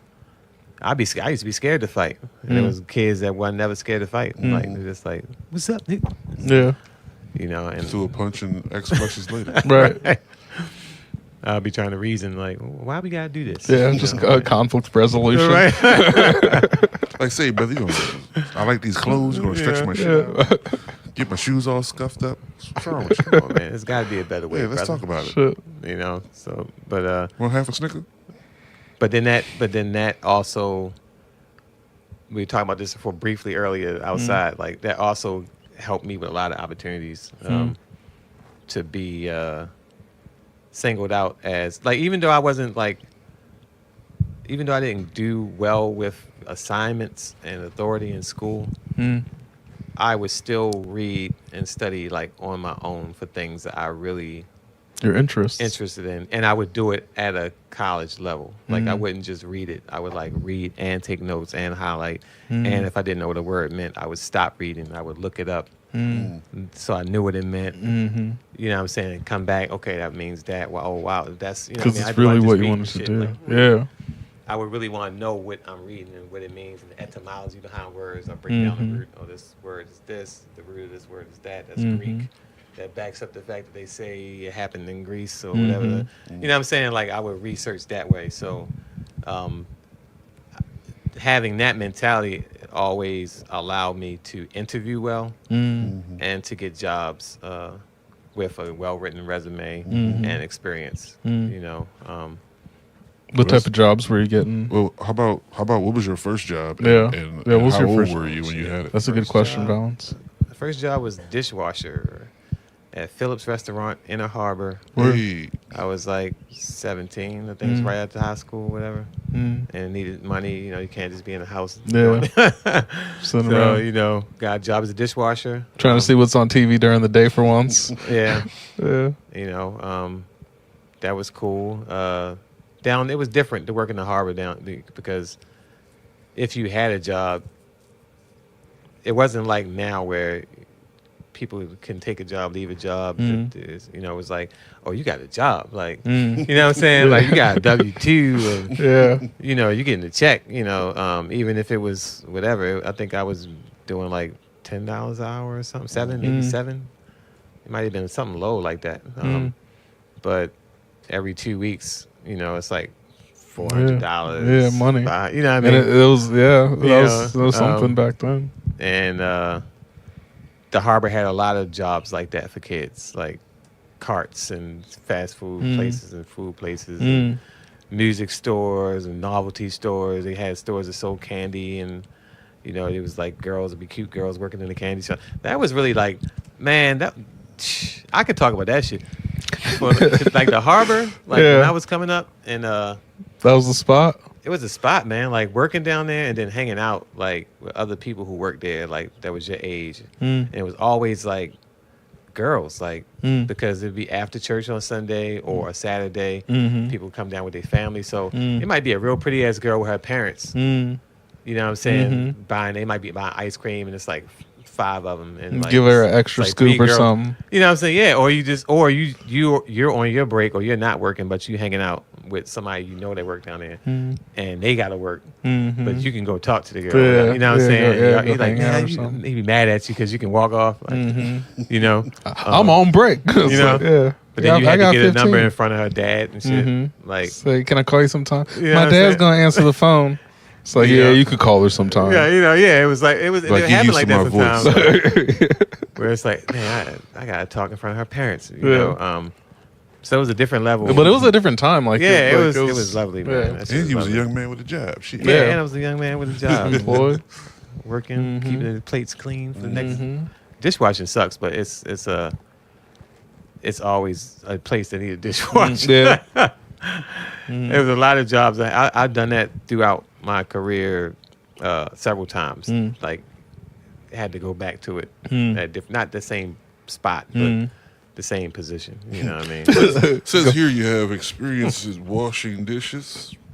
Like, do I really need experience washing dishes? Yeah. No, we need you soap to prove and it. hot water and make sure that the stains are gone. Right, Yeah. pretty much. If there's no stains left and I'm finished, We I do prefer a good job. We Like, prefer dishes to be spotless. Are you up for the task? you know what I mean? Like, so if the tomato's still on there, that means do it again. Like, help me understand. Like, you know what I'm saying? But so you might be a dishwasher for like a year and then or 2 years. I don't think I can go longer than that because a lot of my jobs I was like either quitting or getting fired from. The authority thing. Yeah. It translates into jobs. You know, who knew? You I know? don't need no authority. I'm washing dishes. Yeah. Leave me alone. There's jobs you gotta Are the come back dishes to. clean? Yeah. Shut the fuck up. Right. Because I've actually quit like that. Threw the mop on the floor. Like the whole The shit you ever seen the movie what's that Half Baked where he throws a what are you mopping? Yeah. It's so funny to me because I actually done that. Like You when do I, it. when I quit, I'm like, dude, it's mop down, and I had to like beg for that job like Came back. like 4 weeks later. Damn, dude. You know what I'm saying? Like I'm sorry, I was tripping, man. Listen, you said some stuff. I said some stuff. But you can't admit when I clean, Yeah. shit was clean. And they gloat so bad. If they take you back, they like, oh, so this time you're gonna tell me how it's gonna be different this Yeah, time. Like, yeah. oh my God, I gotta Oh tell my you. goodness. Tell Do you me- have experience? I was tell me- here. I was here with you. So tell me what I can expect this time. Like, Yeah. She's like, are all right, you this really, time you I really wash sticking the to me? dishes No. with less attitude. Yeah. Be training new people, and that's Alejandro. He quit. He quit. He came back. He asked. Yeah. Well, he was here for 3 years. Well, actually, he quit after year 1, Yeah. but he He came found back. out it was a cold world out there, He came back. and he came back. Yeah. Now take this, Mom. The water was still waiting on him. the same Crazy. water he filled was still like nah. It's The same water. the same exact water. We left it. We knew you would be back. We left all the forks, everything we had that day, still there, waiting on you to come back. Oh, But shit. you gotta You know- humble yourself. We don't use joy anymore. That's the one thing that changed. We don't use joy. You gotta, We switch you gotta brands. Bring your own soap to work. Bring your own- No more lemon Sure. pledge. Nah, but yeah, so I did that a couple times. But the first real job, or I felt like I had a real job, was working for a screen printing company because they needed a graphic designer, Sick. and I only knew a little bit of Illustrator. I'm talking about like, because my buddy Hashim, I was probably like maybe 18, 19 at this time. He would do all the graphics for like a lot of these independent record labels we would be rocking with throughout the city. And he knew Illustrator, so he could do all these different typefaces and T-shirt designs and all that, incorporate drawings with actual real fonts and Word. shit like that. Even back then, and it always looked real complicated when I would just look over his shoulder and watch him doing it, and clicking on shit turning blue vectors and all. And he's like, "Man, I'm telling you, hello, this shit easy, man. Let me show you because you can draw and you can, And I always kind of like, I get around to it, and I learned just a little bit, just enough, Yeah. Just from watching. just the basics. And they was hiring for a graphic designer. I went in there. They was like, what's your schooling background? They found out all that. It was like, well, wow, you didn't finish or you didn't go to Micah, I'm like, no, I know a little bit of Illustrator, He's like, well, can you draw? Like, how's you? So they tested me on my drawing skills. So they was like, they had a client that wanted like one of those summertime old school like beer T-shirts where I'm trying to think of like the characters that you might see. Like it might be an old T-shirt to say "Eat at Dick's" and it'd be like some guy, some drawing of a crude like guy on a truck with a truck, whatever. Yeah. Just so they was like, we want a drawing of some old guys on the beach playing golf with a bunch of young girls in bikinis with a keg and like like a sunny day. They old and they got young girls and they got a keg and the cups are in the sand as the holes, like the red cups are in the sand. So I was like, all right, cool. I went home and drew it, knocked that shit out of the park because I'm a comic artist, so I like scoped out the whole scene. Yeah. You know what I'm saying? Put the little flowered polo shirt on. Yeah. Had little sunglasses, Sick. a watch. Yeah. Cargo shorts with the pocket on the side. Yeah. You know what I mean? Like sandals. It's like, wow, it was like so much detail. And Yeah. it's like, man, he killed it. They was like jumping around the office, like showing it to everybody. Like, look Yeah. what you drew, man. Like, this is fucking, So he's like, I'm going to give you a chance, man. Because that's all, we need somebody who can draw like that, So, yeah, he said, we need somebody who can draw like that. So, yeah, they gave me a job on the skill of me drawing. Hell yeah. And then they taught me all the other Yeah. stuff. Yeah. Scanning the artwork. They said we know how to do this shit. We Yeah, don't know yeah. how to do what you know how to do. Yeah. So that gave me my first. That's what's up. And I've been doing that forever since then. Like it's been 30 some years now that I've been, either working with a screen printing company or a sign and graphics company Hell yeah. for the last like 30 years. Like, That's pretty lit. Oh I yeah. would have rather most of my experience has been those type of jobs instead of what I did.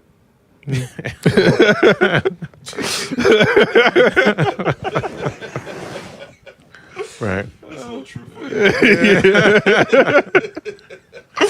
There were plenty of times I felt fortunate. Yeah. When you got a desk and you can listen to like 98 Rock or,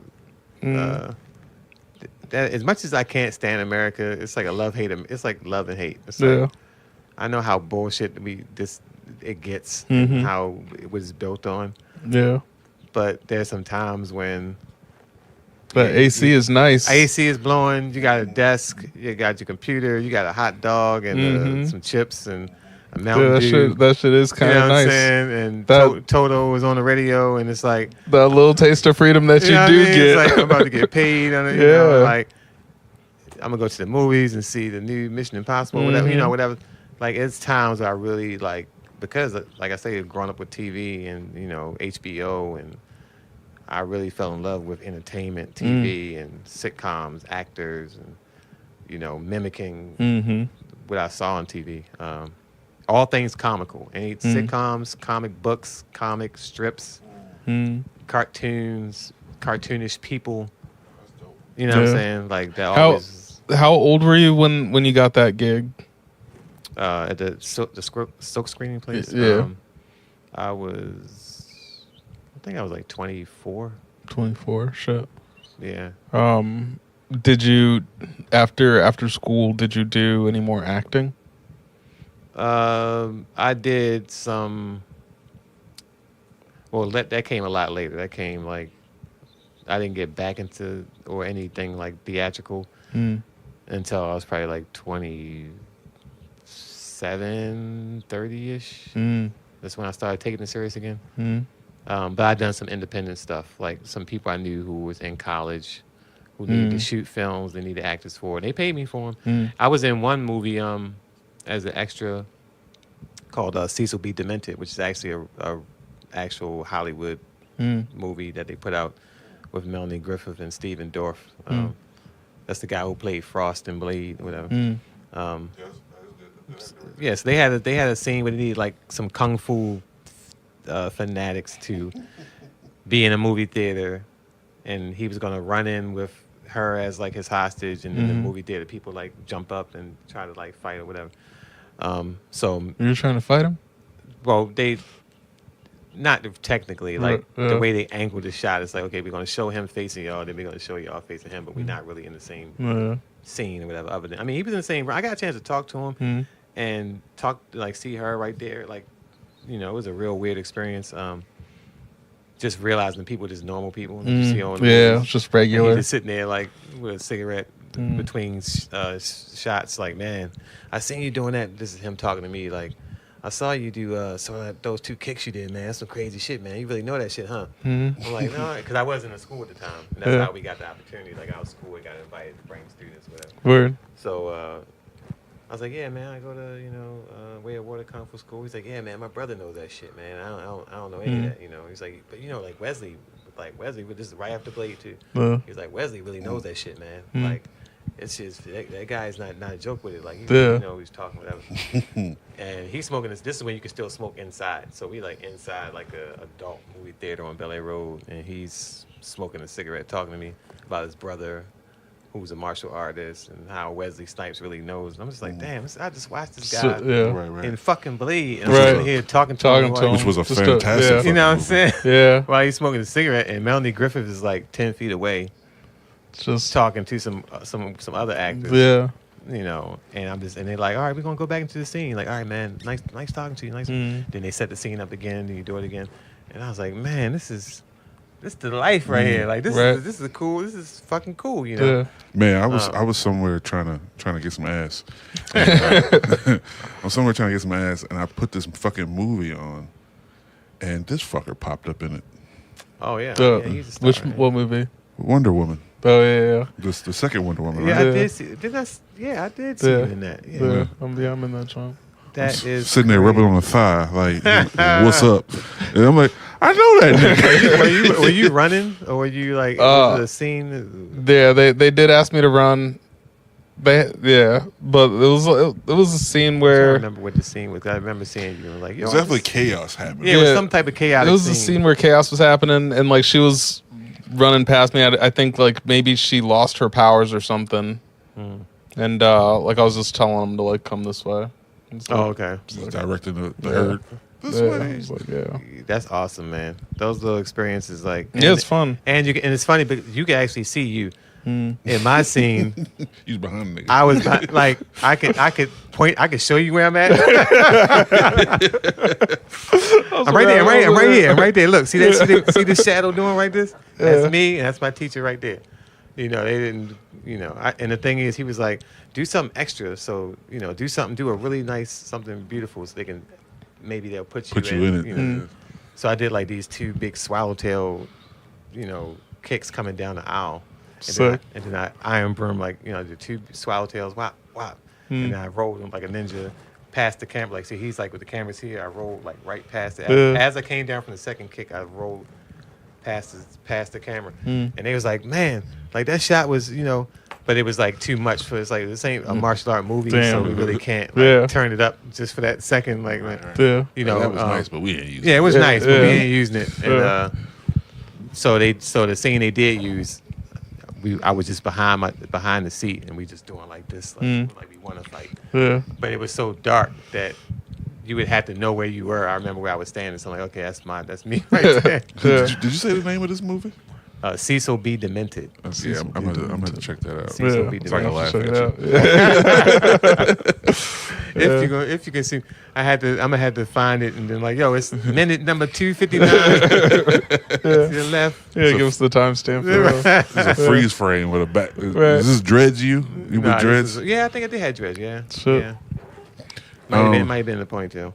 I heard you mention you have 3 daughters. When did you start having kids?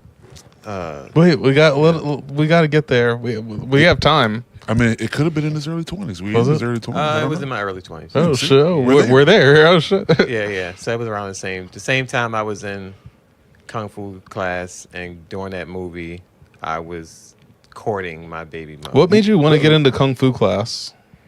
Well, you were like, I want to be one of them niggas that could just walk up and. Yeah, I just wanted to be powerful. I wanted to be wise. I wanted to be a help. We did like neighborhood watch stuff where we would like patrol, make sure kids is getting home safe, walking across the street, paying attention. We got featured on the news once for that.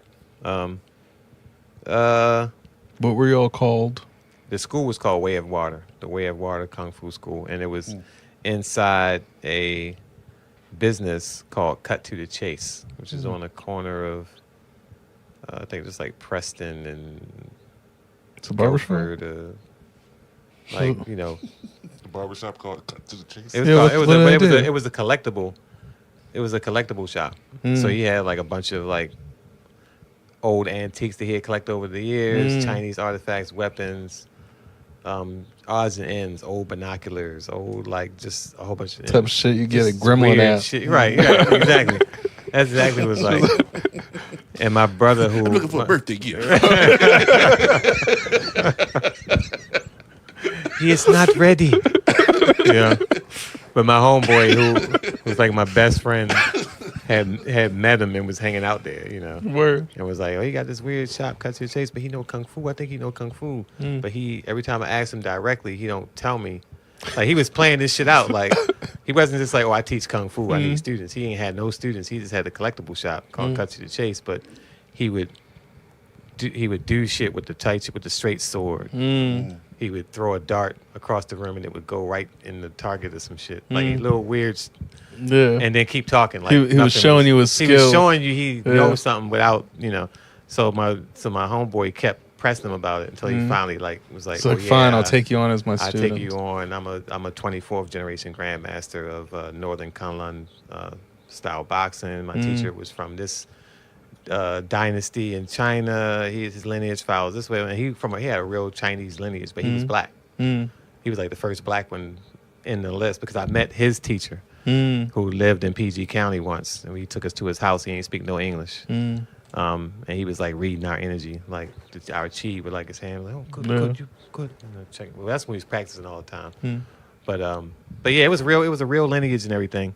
But he would keep it secret. He wouldn't just tell people. He would act like he was like a normal guy who just had. If he would trip and fall, but then like do a drunken sweet thing, Just you know, sweet dragon tail or dragon drop, whatever. So he started teaching my bro little stuff. And then my bro would tell me he's learning from this guy. So of course I'm like, I gotta get in. He's like, you gotta get. So I would come around, but then he wouldn't tell me. He would put me through the same stuff. He would do little tricks and stuff.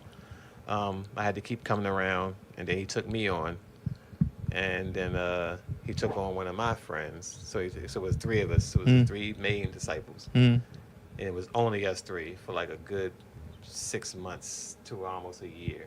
And then he started taking on more of our friends and other people because it was like we gotta pay the rent here. He was living in there, you know what I'm saying? So we was getting other students. They was paying dues and stuff like that. We would do weapons training. We would do like the real chi training and stuff like that. Like, you know, be beat with logs. Like they would have like these logs, and 2 people would hold a log. So me and you would hold a log, and Leland would be like in the middle with his hands, horse and chamber is what it's called. And your objective would be to go to that door on the other side of the school. Our objective would be to push you to that door. So it's 2 of us with a log at your stomach pushing you to the back door, and you gotta walk your way back that way with your energy and your low stance, and you know. So it built up your balance, built up your core. Then we would have to box each other, shadow box each other. We would have to like do super fast, just spinning our fists and just colliding our hands into each other to see whose hand would break the momentum first. And, you know what I'm saying? Run out in traffic and rolling.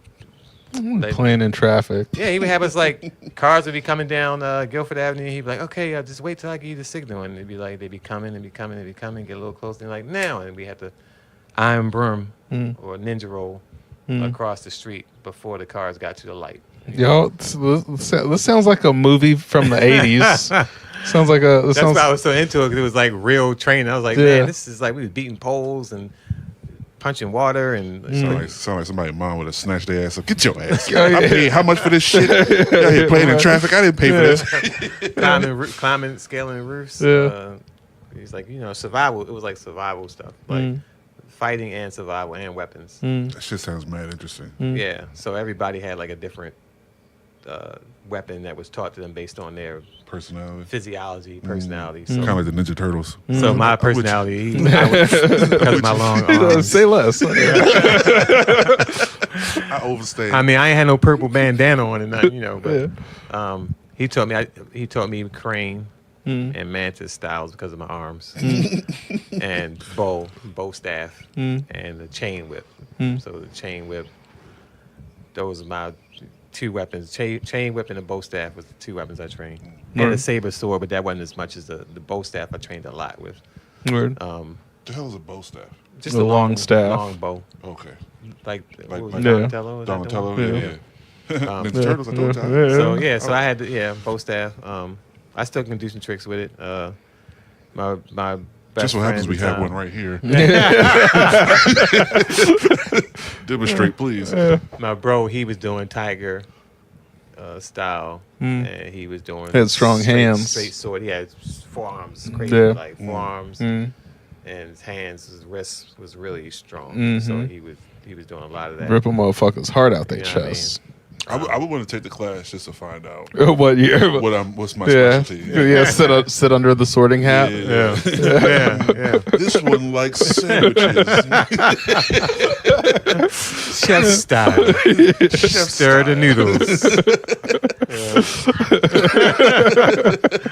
They're almost done. You're almost done technique. You know, not thick enough.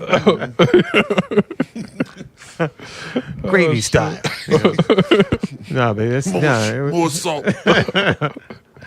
So yeah, I was like, so during that time that I was in that school, that's the time the same year that I was talking to my daughter's mom before, you know. So she saw me in class a few times. She always, you know, she thought I was an interesting guy. Was she in class too, or just No, around? she would just pull up. Saw him play the traffic. She just pull up sometimes, guy. like, because I ain't had no car and she did. And, you know, she used to work at this place called the Chart House down the harbor, like a restaurant. Shit. So she would pull up on me and, you know. How did you guys meet? Like, what your ass doing out here? She almost hit you. Man, I You met were her at laying the on harbor, the man, hanging out. Me and my homeboy, his name is Ramadan, one of my earliest best friends. Just hanging out and ironically talking about how it wasn't no women that because you know we wanted smart girls, we wanted girls who had knowledge of self, and we into our studies and you know martial arts and this and that, you know. So we thinking we like princes of the galaxy. And Yeah, shit, you're you like peace, queen. and you know she came walking down there while we on the bench talking. She walked past me with her sister and her cousin. And she was in the middle. She was the tallest one. In my opinion, she was the prettiest one. And I was like, man, that tall girl is pretty. And I was like, hey, tall girl. She like smiled and stopped. And I'm like, can I talk to you for a minute? So then she stopped, and then we got up and started walking with them down, you know. And then we kind of broke up into our little group, you know, like me and her walk over here, and you know. Yeah. And then we ended up like talking. We sat at the bench and was talking for like 2-3 hours down the harbor, just talking about the universe and Egypt, and I think she was part of a group called the Rites of Passage, or she was hanging with some women who was going through what they call the Rites of Passage at the time. So she knew a lot of stuff about, you know, well, she knew enough about esotericism, and you know, she was learning it. You know, same time I was learning about the Hebrews and history of the Phoenicians and the Chaldees and all this.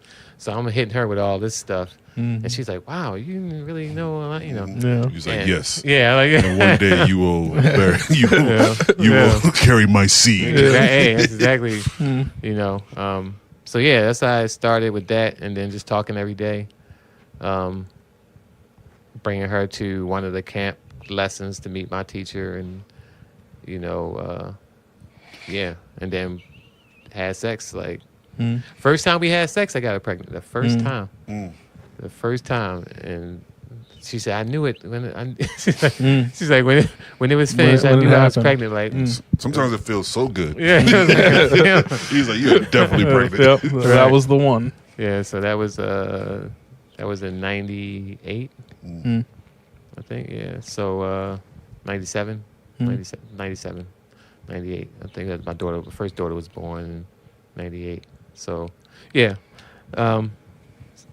Started having them right away, man. Had that one, and then had my second daughter not long after. They only like 2 years apart, a year and a half apart. Then didn't have no more for like a good 8 years. Was like, we gonna wear condoms. We ain't trying to have no more, and then we gotta get our money together. You know, plus we was going through. I was a freaking idiot, just vain and.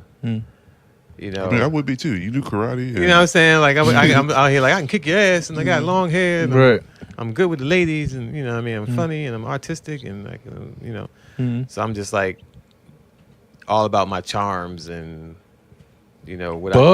But that's what you wanted, right? Like you said, like you were reading the Bible looking for power and how to get it, and then like you got it just to figure out how you would hold it. With great power comes great responsibility. Yeah, and it sucked because like afterwards you think about like how better you could have been to your first wife or your first girlfriend. You know what I'm saying? Just to self. Or just to self. You know, especially to self because that would kind of fix everything else. You know what I mean? But I remember like just feeling like I always had to prove myself. I wasn't very disciplined when it came to money. So even though I could make money, I would fuck up with bills. You know what I'm saying? Paying bills on time, you know. I don't pay anything on time. Still. Yeah, you know what I mean? Like keeping up with paperwork, and you know, that's something that I'm good at now. Like I'm highly detailed when it comes to shit like that, like receipts and paperwork and how much I'm planning budget. Like as a necessity, I've come to be good at it. Yeah. You know? But in my 20s, 30s. But no, like people don't really show you that's not like curriculum in school. Like it should be. It should be. That should be all they be talking about. It's, Yeah. like it's gonna be hard out here when you get out. Yeah. Shit gonna get real. This is how you make your money. This is how you save your money. Like I think I kind of have like a resentment toward my mom a little because of that. I love my mom and she's still looking out for me like to this day. Like always been in my corner and all that. So it's not a diss to her or what she had to do for me and my sister and all that. But I think that her focus on church and religion was like 90% of her concern with me. It was like your soul got to be saved. You can't go to hell. You like it's hard out here. But the everything else, like paying your bills on time, budgeting your money, you gotta have a bank account, things that a man would maybe teach you or whatever. Like I ain't getting none of that. You know what I mean? I got all that once I got put out of a few places and lost things, lost jobs, lost. So I had to sleep on people's couches and go through that period of like, oh, you the guy that always crashing, or like. And like I say, part of me romanticized it because I mean, in your 20s, it's like I'm still like, well, I'm still likable. I'm still learning. I got a little bit of shit here that I can just move if I move. So I ain't got to take a whole lot of stuff with me. I got a few records. I got a few clothes. Again, I was into girls and stuff like that, so I had a lot of girls type friends who liked me, or I could just go to their house and stay the night. You know what I mean? So it was like I was living on that energy of being adorable to certain people, and and not being practical of like, nigga, you got to take care of yourself. Right. You know what I mean? Like you can't just be relying on people thinking you cool and that magic Peter Pan kind of thing. But it took me a while to grow out of that because I really thought that I was going to be young like forever. Like I always had like a young face, like young, guys always my age always look older than me. You know what I'm saying? So it was like, even till this day, I still, if I didn't dye my beard, I definitely would look more my age. You know what I'm saying? But it's just like that. It only in the last like 15 years, maybe 15 to 20 years, have I been responsible. Like, you know what I mean? All the time before that, I was just out there, man. Well, as someone that's about 13 years older than me, that gives me hope. Be better, my son. That gives me a little hope. Yeah. Be better than me. Now, I was very aware of the effect I would have on my daughters and what type of man I needed them to see. So when I talked to them, when I disciplined them, when I was around them, I was very mature. I was be funny, tell jokes, and make them laugh and be special and all that, but I was still like their dad. And I would fix some things and, cook meals for them, and help them with their homework and stuff like that. And I didn't do that as much as I should have done it. I didn't do it as much as their mother did it. But I talked to them about real things. I talked to them about spirituality, about being a good person, about like what's the difference between us and people who don't care about they're like, you need to speak a certain way, you need to enunciate your words. You go further if you're polite. You go further if you're learned. You know what I'm saying? So my kids would read, as young girls, they were into like Harry Potter, or they would, have little books that they liked and stuff like that. They would like to, I showed them movies I grew up on, like The Labyrinth and Legend and, all those magical movies that I saw, and we let them experience it for the first time while I'm sitting there and, and they became traditions and stuff like that for us to watch certain movies, So it's like I made sure I gave them all of that because I felt like, that's more than number one what I had. Because I ain't, my dad, I never even met that dude. And it's crazy because your kids will still resent you no matter. You can be there all the time. You can be there sometime. It's gonna they're gonna find something. But I mean that's just people. Yeah, it's human nature. I think we have a great relationship. But then it's always things I wish I could have done different or been there more. And they've expressed certain ones of them have expressed like, well, I did wish you would have been there more. I didn't understand why, you was chasing this or that or whatever, but because of how our relationship is now, they know, and because of how it's always been, but I just mean like, I've never been an asshole to them, or I've always like shown up at their first day orientations, or they got to play, or they graduating, or they doing, even when me and their mother, like, I could not be around her and she couldn't be around me, but they got this thing they doing on Thursday, and okay, I'll show up, and I didn't have a car, so I'm either catching a bus and walking the rest of the way, or but I get there, and I get there with a tie or with a nice jacket, looking like a grown man, not with a hoodie on, jeans hanging off my ass and all that shit. I showed up like a man. I look like somebody daddy.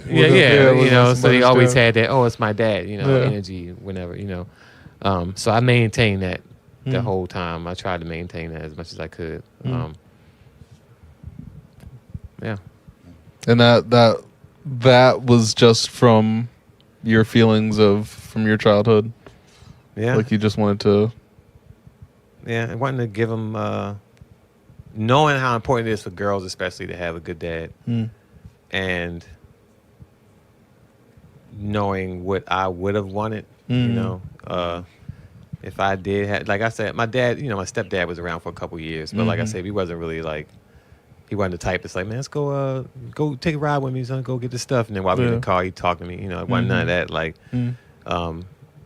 I would only see him when everybody was home, or if we was all at church or whatever. But it was just like that. But with my kids, I would take them out individually or all together to go do little errands, or let's just go to the orchard, or let's just go to the thrift store and see if we can find some T-shirts that's cool, and go get some pizza afterwards, and you know what I mean. A lot of that. Blockbuster was still open when they were kids, so we take them to Blockbuster, get them pizza, get them candy, take them to Walmart, let them pick stuff out. Like stuff like that was exciting in the late 90s, early 2000s for kids. So yeah, I just felt like I wanted them to, I'm a loving person, so it's easy for me to create memories for my kids. Because of how I was as a kid. Yeah. And, just having that heart of like love, and like I say, I wasn't like the tough kid, the one that I was like the one that tried to avoid fighting. I would always try to get us to be on a team, like, let's do this together, and I'll draw the T-shirts and you can do it, like trying to be the ringleader of a group, So when I had the kids, it was like, all right, well, this is a group. This is your group now. This is my group, and we would have a lot of fun, So, I guess, I was trying to balance it out from what I didn't have or whatever. But also that sense of responsibility that I'm raising girls, and I don't want them to be hoes. So so I got to like be the type of man that they don't want to be a hoe in front of. You know what I'm saying? Like, talk to them about boys, and how you got to present yourself, and because the WAP is coming. You know what I mean? How guys think, and then when they get 17, they switch up on you. They start getting boyfriends and liking this one, going to the prom, and all that kind of stuff. And it was hard too, because I wasn't with their mom when they got to be like, when my oldest two were like 16, 17 and about to be out of school.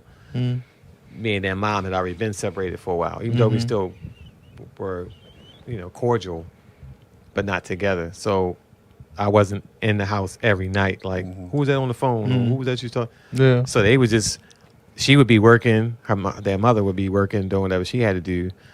And they would be like home, either watching TV or hanging out with people in the neighborhood that lived across the street or down the street, on a couple porches down or whatever, until it was time for them to come in. And so they would have some friends that I didn't approve, like, well, where's Yamani at? Oh, she's staying at Nick's in them house. Oh, their parents is cool. I know that. Like, but ain't that guy, ain't he a boy? Right. And he got sisters her age that they hang out, but I don't know, because parents go to sleep and kids be up. But you didn't say she was hanging out at so and so's house. You said the brother's name. Right, It's yeah, like, right. Like one of her friends might be. I think she had a friend named Nick. Well, That they was just really platonic friends. And she was friends with his sisters and friends with him or whatever. But even still, as a dad, you're but like, it's still like, nah, that's still a guy there her age in the house, you know. Doesn't mean. Because I remember, like, when I was a kid, like, I was, I was a freak ball. Like, so whenever I stayed over and there was, like, a girl my age, once the lights went out and the parents was gone, I'm trying to creep over. I'm trying to, like, peel a T-shirt up or something, like, you know. I'm trying to take a temperature. So I was like, nah, they ain't going down my kids. You know. Take the little drawers off. That's too much. You know. I'm glad you got yourself, buddy. That's too much. You know. But yeah, I tried to be protective of them, and we got a good relationship. Like, That's what's up. That's good, man. Yeah. That's good. I feel like that brings us forward a little bit. Talk about getting back into like the arts and performing and stuff. Okay, so that was around the time, I guess. So this is like around 2011. Around the time that I started kicking it with Ivan. Word. Right before that. How did you meet Ivan? Walked past Shout out Ivan Martin, by the way. Oh, yep. Yeah. Ivan Martin, Norwegian Cruise Line traveling international comedian, featured on Comedy Central. Yeah. Kevin Hart's Hard to City. Yeah. Producer of The Art of Comedy at the Motor House.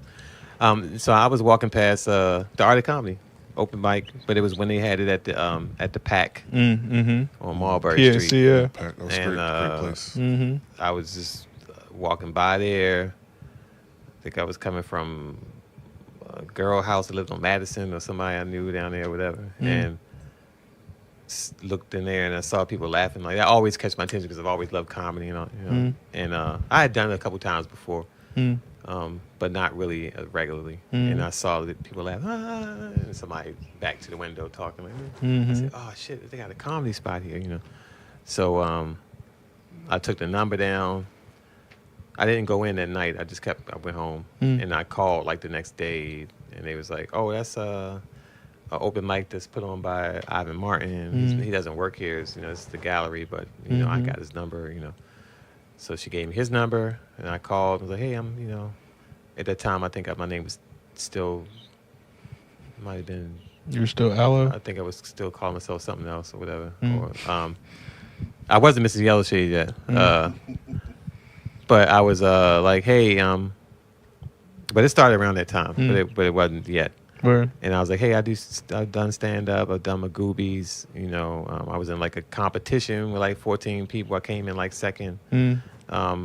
I think I'm pretty funny, whatever. Like, I'm trying to sell myself. He's like, oh man, it's cool. It's open mic, man. Come down, whatever. Sign up.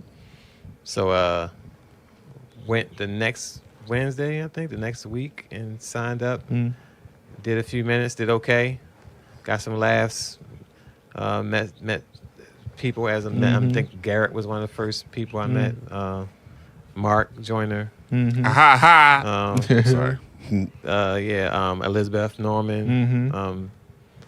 Like some of the first people that was there that I saw as regulars. Yeah. And I think Ian might have been around. Definitely a dope crew. So it was like a nice crew of people, nice folks. Everybody's I like the difference that everybody had. Everybody was their own style of what they was trying to do and say.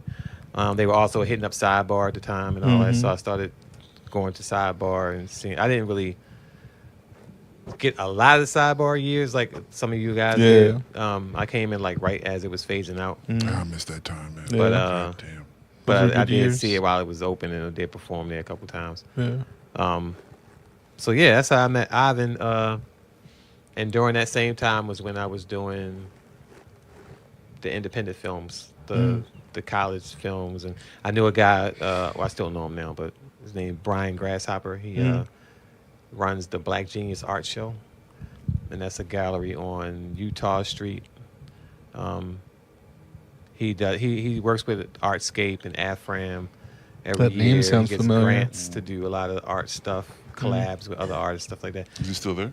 Yeah, it's still there. It's on Utah, right next to where they sell the Invictus watches. Right past Lexington Market, and there's an alley. And there's Invictus watches, and then there's his shop. And Word. there's a hotel right there. Like he's right there. But yeah, so at that time I met him back then. He was a filmmaker. He had something called Grasshopper Films, and he was shooting a kung fu movie called Better Recognized Theater, where this kung fu clan had a secret location that was in a video store, and one of the tapes in the video store had their secrets on it or something, and they got rented out by mistake. Word. And they was like, "Oh, we gotta get that tape," And I was like the kung fu store clerk. But then I had one scene where I had to fight two guys, and they had a choreographer and everything. And we went out and fought, and they had the fake blood. It was dope, and That's what's up. And he never finished it. Oh no! Damn. I saw It's like that I saw the fight sometimes. scene. I saw my scenes, but he never finished the movie. It's like that sometimes. Yeah.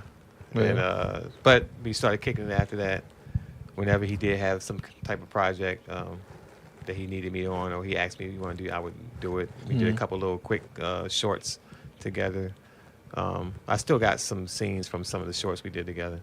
And then I started just looking in Craigslist for any acting opportunities. I joined the Baltimore. The Baltimore Promotion for the Arts was behind the Maryland Film Festival, or one of the sponsors of it. So I started going to that office and hanging out with the Maryland Film Festival people, and watching Inside the Acting Studio and buying books on acting and reading them, and You're just researching. learning what it really is. How do you make somebody believe what you're saying? Like you believe it yourself, and then all that stuff. And was really getting into it, and felt like I could do it, But I still had my kids. They were probably like around 5 around this time, 5 or 6-ish, whatever. Stressed with the baby mama, jobs, keeping jobs, losing jobs and then having to get another job, and then I'm about to start a clothing line. I can rap, I can act, I can do comedy, I can draw, I can do cartoons, and trying to find which one was going to take me to success, and her watching all my damn characters taking turns. You know what I mean? It was like ups and downs. It was yeah. So going through all that, but during that time, I was doing like a lot of like acting and studying of acting. I was going to meetings with Brian at the Creative Alliance, where I was in a play there.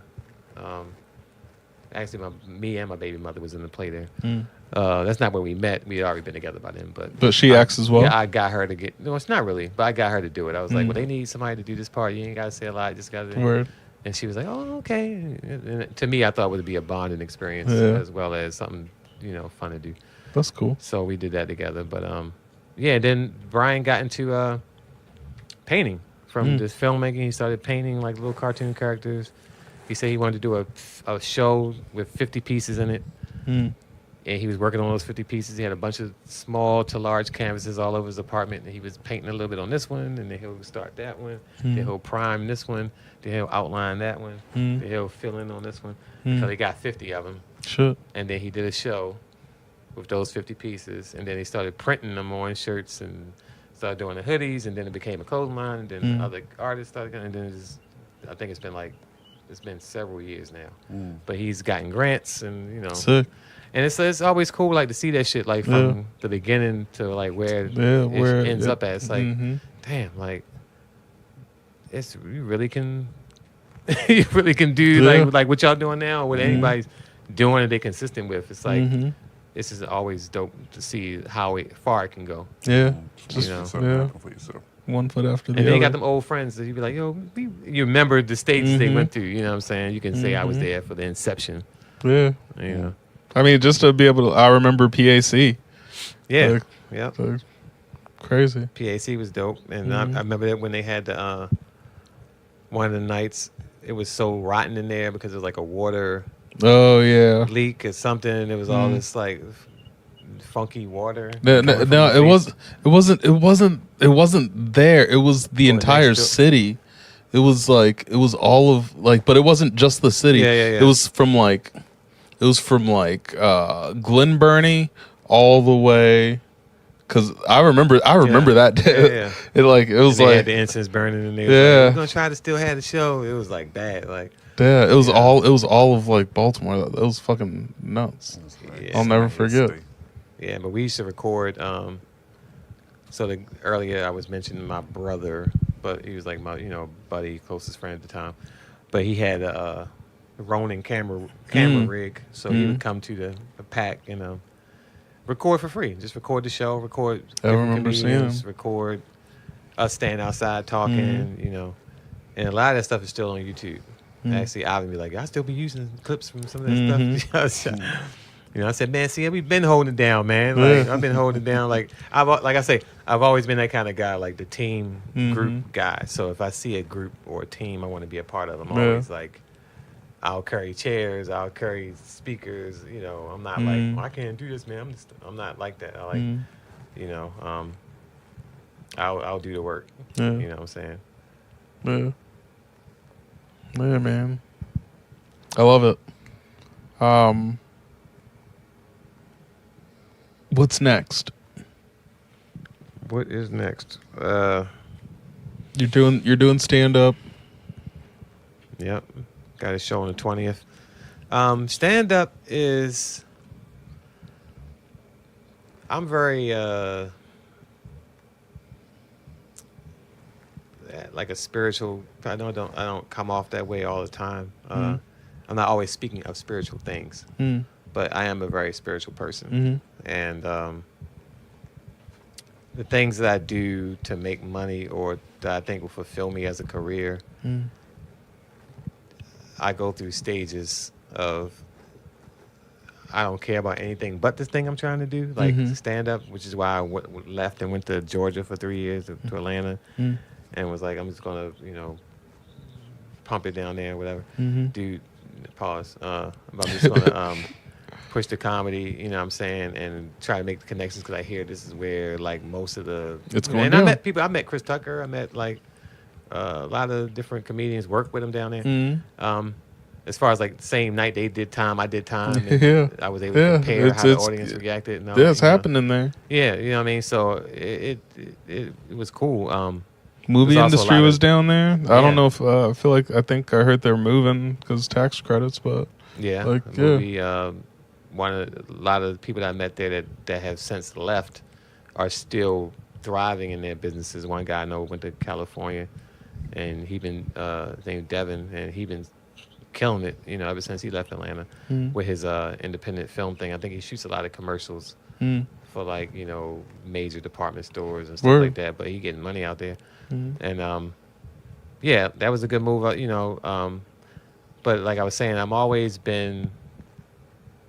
There are times in my life where I weigh everything, all the mistakes, all the trials, all the tribulations, what I should have done different, and I get kind of so self-reflective and introspective and judgmental of myself that things like performing or trying to be famous or popular or whatever it is I'm trying to do just don't seem like it's that important. I'm like a guy who could either be like on network television, polished like Steve Harvey every night, killing it, or I can be off the grid eating salmon, like in a cave. Yeah, you know just what I'm saying? raw, and just not giving a fuck. fighting about, a bear for it. You know what I mean? Yeah. Like I'm both of those guys. Bear didn't know you knew karate and type shit. So it's like times in my life where I'm like, this shit is getting boring. I'm ready to go back to the cave. Yeah, You know what I mean? I feel you. And then I'm in the cave for so long. I'm like, Man, I need to really hit got the talent streets. I'm wasting in this fucking cave. Yeah. That's where I'm at right now. So You know what I mean? I'm definitely stuck in my cage right now. Like that's I'm always going back My between cave. those I said two. cage. Yeah. So as far as what's next, I have no idea. I'm just hanging on to whatever opportunity I create. If somebody say, "Hey, like, you want to come through to do the podcast?" I'm like, "You my homie. You've been in the comedy streets same all this time. It's been both of y'all have been doing it, you know." And But I was telling Scott here, I have a terrible habit of having friends and knowing nothing about them. so I was like, yo, I gotta have. yeah, that's true. I can see that. Sit down and I don't even hang out. Like, this is hanging out to me. Like, even though Right? We're just even though chilling. we talking, it's Yeah. like I don't do. If you don't see me at the motor house, I'm not even outside. you're not seen- for you're not real. seen You it know what I'm all. saying? Yeah, And I don't really like that, you know, especially for a comedian. You should be out more than yeah, that, experiencing you know, life and yeah, going up to New York, different yeah, places. doing stuff. I be at home peeking through the window and shit. Yeah, Like, not quite. because you always think you got more time. It's like, Right. I'm Yeah, gonna you be do young until, forever, you know. until you don't. Yeah. Meanwhile, these grades are just popping up Right. every day. Yeah, sometimes I feel like I got like another 30 years, 40 years, maybe 50 years, and then sometimes I feel like man, next week? What if I got next? Right. What Right. what if it's over tomorrow? Right. Like, and, you know, yeah. This time is precious, man. Very much so. Yeah. Very much so. But I do want to. I am working on as far as my art goes. I have an animation. Oh, I'm yeah. working on. I got a friend who went to school for it and is a great 2D animator. Mm. And he showed me, some samples that he did, and they fantastic. I mean, I was like, yo, I can't believe you did. I mean, I know Yeah. not to take anything away, you know, but it's top quality. But it's crazy when you see how talented your friends it's are. like, yo, you did this shit, like the fire, Yeah. the flames, and the little whole ninja thing. It was just like a scene where the guy gets his arm chopped off, and the arm like flips toward the camera, and Yeah, crazy. all the dimensions you see, like the thing, it's Yeah. not like a crude drawing. It's Yeah. like it looks like he knows anatomy, and like, you know. That's dope. So I'm just like, yo, I would love to work with you. You know, he was like, man, I've been wanting to work with you, man, because ever since, because I would always like come up with concepts for shows and have like character designs, but nothing beyond that. Like, hey, this is a dope ass idea, you know. And he was like, I always wanted to like do one of your ideas, like actually make it, you know. Yeah. So this last one I've been working on, it's That's what's more up. detailed than all the other ones. I have more story behind it. I got characters. I got, you know, so I just got to turn in my sketches, and he's going to help me animate That's fire, man. like Yeah. a pilot intro or something like that, you know. Please share, man. Yeah. I can't wait to see some of that. Yeah, that's what's up. Get some. Yeah, let me do some voiceover work. Yeah, exactly. I'm going to need that, Yeah. you know. Definitely going to need that. So yeah, that's what I'm working on. I need to. I do want to write. I do want to start writing more and getting back into being an actual comedian, you know, which means writing every day, which I have neglected to do, you know, just being off the cuff and just like, I'm just going to be funny, and I don't know, something. Which builds Still a a muscle. skill. Yeah, It's a skill. It Yeah, builds a you know. muscle. That's Yeah. like Yeah. that's like all legs but no body. You know what I'm saying? Your legs strong as hell. You got you're working that body a little bit more. Yeah. Yeah, but then if I fail in that state, you see what I'm saying? It's easy to love yeah. it if you killed that night with nothing new. Yeah. I just went off the top of my head and I killed. Ooh, but if I yeah. fuck up and if I fail, On some shit that I wrote, you know what I mean? And it's like, it damn, hurts like, extra. It's like, man, you could have really put more work Put more effort into that Yeah. motherfucker. You know. Or less care. Or less, It is or less care. Yeah. it is a very specific recipe. Yeah, it's right? either more effort or just less care. Yeah, or and I, less like care. that's where I'm at these days. Is like you were talking about like maybe ruminating a little bit on mistakes of the past and things like that. Where it's like I can get there, but the way that I get back to me, I'm getting back to me faster. Because I'm like finding more patience for myself, more compassion for myself, more understanding of those where I was in those situations versus where I am now. Yeah. Where other people were in their own situations dealing with me People, at that time. Yeah. It's like, yeah. So like I still ruminate. I still get caught in it, but I'm able to like just that much faster. I'm able to come back to myself and be like, oh shit, like That's a great skill, and it's something that I'm working on constantly because it's like a leaf on a tide. You can get pulled out to deep water in just a few minutes of contemplation. Yeah. Especially, you had a nice joint and you laying back and one of them old songs come on the radio and you start thinking about when your kids was 3 and 4 and how like, you was. I should have had a threesome that night. Like, next thing you know, you all the way out on the ocean bitches wanted me. like, and it's like, and you start reliving all that shit, and you actually feel your Visceral. body change. Yeah. To a sad, Tighten up in places. Tighten up, and your heartbeat start. Your breath gets more shallow. Yeah. I'm like, and I gotta catch myself like, ho, bro. That was years like, ago. Years ago, man. Like, let that shit go. Like, grown a little you've bit done since a lot. then. You're doing good. So many things since You know what then. I'm saying? I gotta talk myself off the ledge. Like, come on back. You Come on have back to. now, so, You know? have to. Like, But it's so good to still let yourself feel those feelings, because like where else are they gonna go? Like if you clamp them down, they're gonna just be bottled up. But to like allow yourself to feel them, to name them when you're feeling them, to recognize where you're feeling them, just like you said, how your breath is, like it's so important because now you can actually like think about that as opposed to the thing that you were thinking about. right. And like as a creative, now you can write on that. Like now you have like you can form perspective on that, like that before you were just stuck in it. Yeah, that's a good way to look at it. Yeah. Yeah. I mean, definitely got to pull yourself from the outside. That's looking at yourself from the outside is very, very important. And it's hard to do because you can't really see yourself. But really looking at yourself from the inside. Yeah, or from the inside.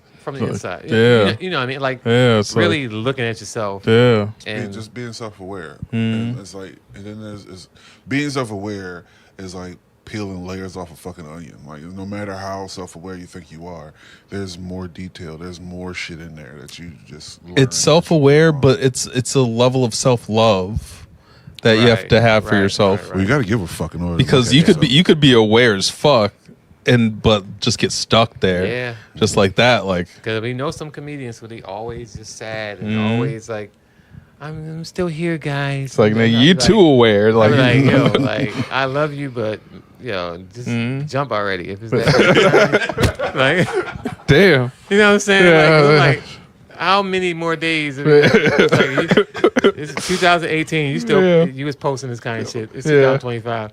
You still having the same bad. You can't go on like this forever. Like, you know what I mean? Like either you gotten over it or like what are we doing here? Yeah. You should be a dramatic actor. Right. You in here doing this comedy shit. Right. Drama. Is like I gotta unfollow certain people. Like just if they too depressed or they too like I can't read that shit every day. It affects your energy, man. Like you can't like I can't see this. Okay, I'm putting you on snooze. I feel you on that. But that has a lot to do with the self-love thing. Like just knowing your worth. Like I'm worth whatever the happiness that I want, and as long as I'm gonna put my foot forward and actually work for it, and not think somebody owes it to me, then I know I can get it. You know what I'm saying? And people will help you when they see you working for it. You know what I mean? But we all deserve happiness. We all deserve to be loved and appreciated and respected. And it starts with you. It starts with you feeling like, yo, I know what I've been through, and the way I've held my integrity. I could have like been way off the board, like you know what I mean, for things I've been through. But I held it together good, and most people who know me, who got any kind of recollection of me, or worked with me, or went to school with me, or used to see me at the club, or whatever it was like. It's on some positive shit. It's like, yo, Aloe was cool. Alejandro, he's always been stand-up guy, honest guy, type of guy you can trust, leave with the keys to your house, and she ain't gonna be missing when you come back. You know what I'm saying? Like, so. But there once was a time. But there once was a time when the ushers couldn't trust me. But But yeah, you paid for that one. Yeah, I paid for that one. Yeah. I paid for everything. I don't So- get away with shit. so- It might look like I'm cool and living my life. Yeah. He always just so together. It's like, no, this is a very I've been beaten into Yeah, submission. yeah. I paid for I everything done 10 been- times over. to lows, like Yeah. super lows. I can't even like talk about and will not. Yeah, Just because I you feel know everybody don't deserve everything. Yeah, Aren't it's not. It's responsible not. enough. It's not for You know everybody. what I'm saying? Mhm. But yeah, I still take pride in being that stand up person. Yeah. Stand up guy. Yeah. Full circle. Yes, sir. Final thoughts. Final thoughts. Here's my final thought. From listening to this young man's story here, man, it's just it's important to like hold on to that creativity, right? Like I'm hearing his whole from childhood, that childlike creativity all the way into like adult shit, and you kind of lose it for a little bit because you're an adult, right? And then once you kind of get level-headed with adulting, then it kind Balance. of that balance. Now it presents you the opportunity to get back into that childlike creativity and working on the next step and doing more. And you done sharpen that shit up. You lived a little bit more. You got to put some of that life into this creativity. So I mean, it's what we're all living right now, you know. And which is why I'm excited to see the cartoon, man. Like, Yeah, you man, know what I me mean? too. It's like everything you've done leads up to that moment. I feel like, you know what I mean? That's why I can't wait to one day, like you said, you don't know if tomorrow's promised, right? But I like what we're doing now because this story will live somewhere. Yeah. Your story gonna live somewhere. My story gonna live somewhere. Your story gonna live somewhere. And hopefully it's just a lesson and motivation Yeah. Yeah. to just let somebody creative do more. Yeah. Yes, That's sir. awesome. I always preach at the end of these. No, Amen. That was good. That's good. Yeah. Thank you, Jesus. Thank you, Lord. Yo, this is Life Thus Far. I'm Leland Clayton. That's Valence Michael. Alejandro Labrada. Mr. Yellow Ale. Shades. Thank you.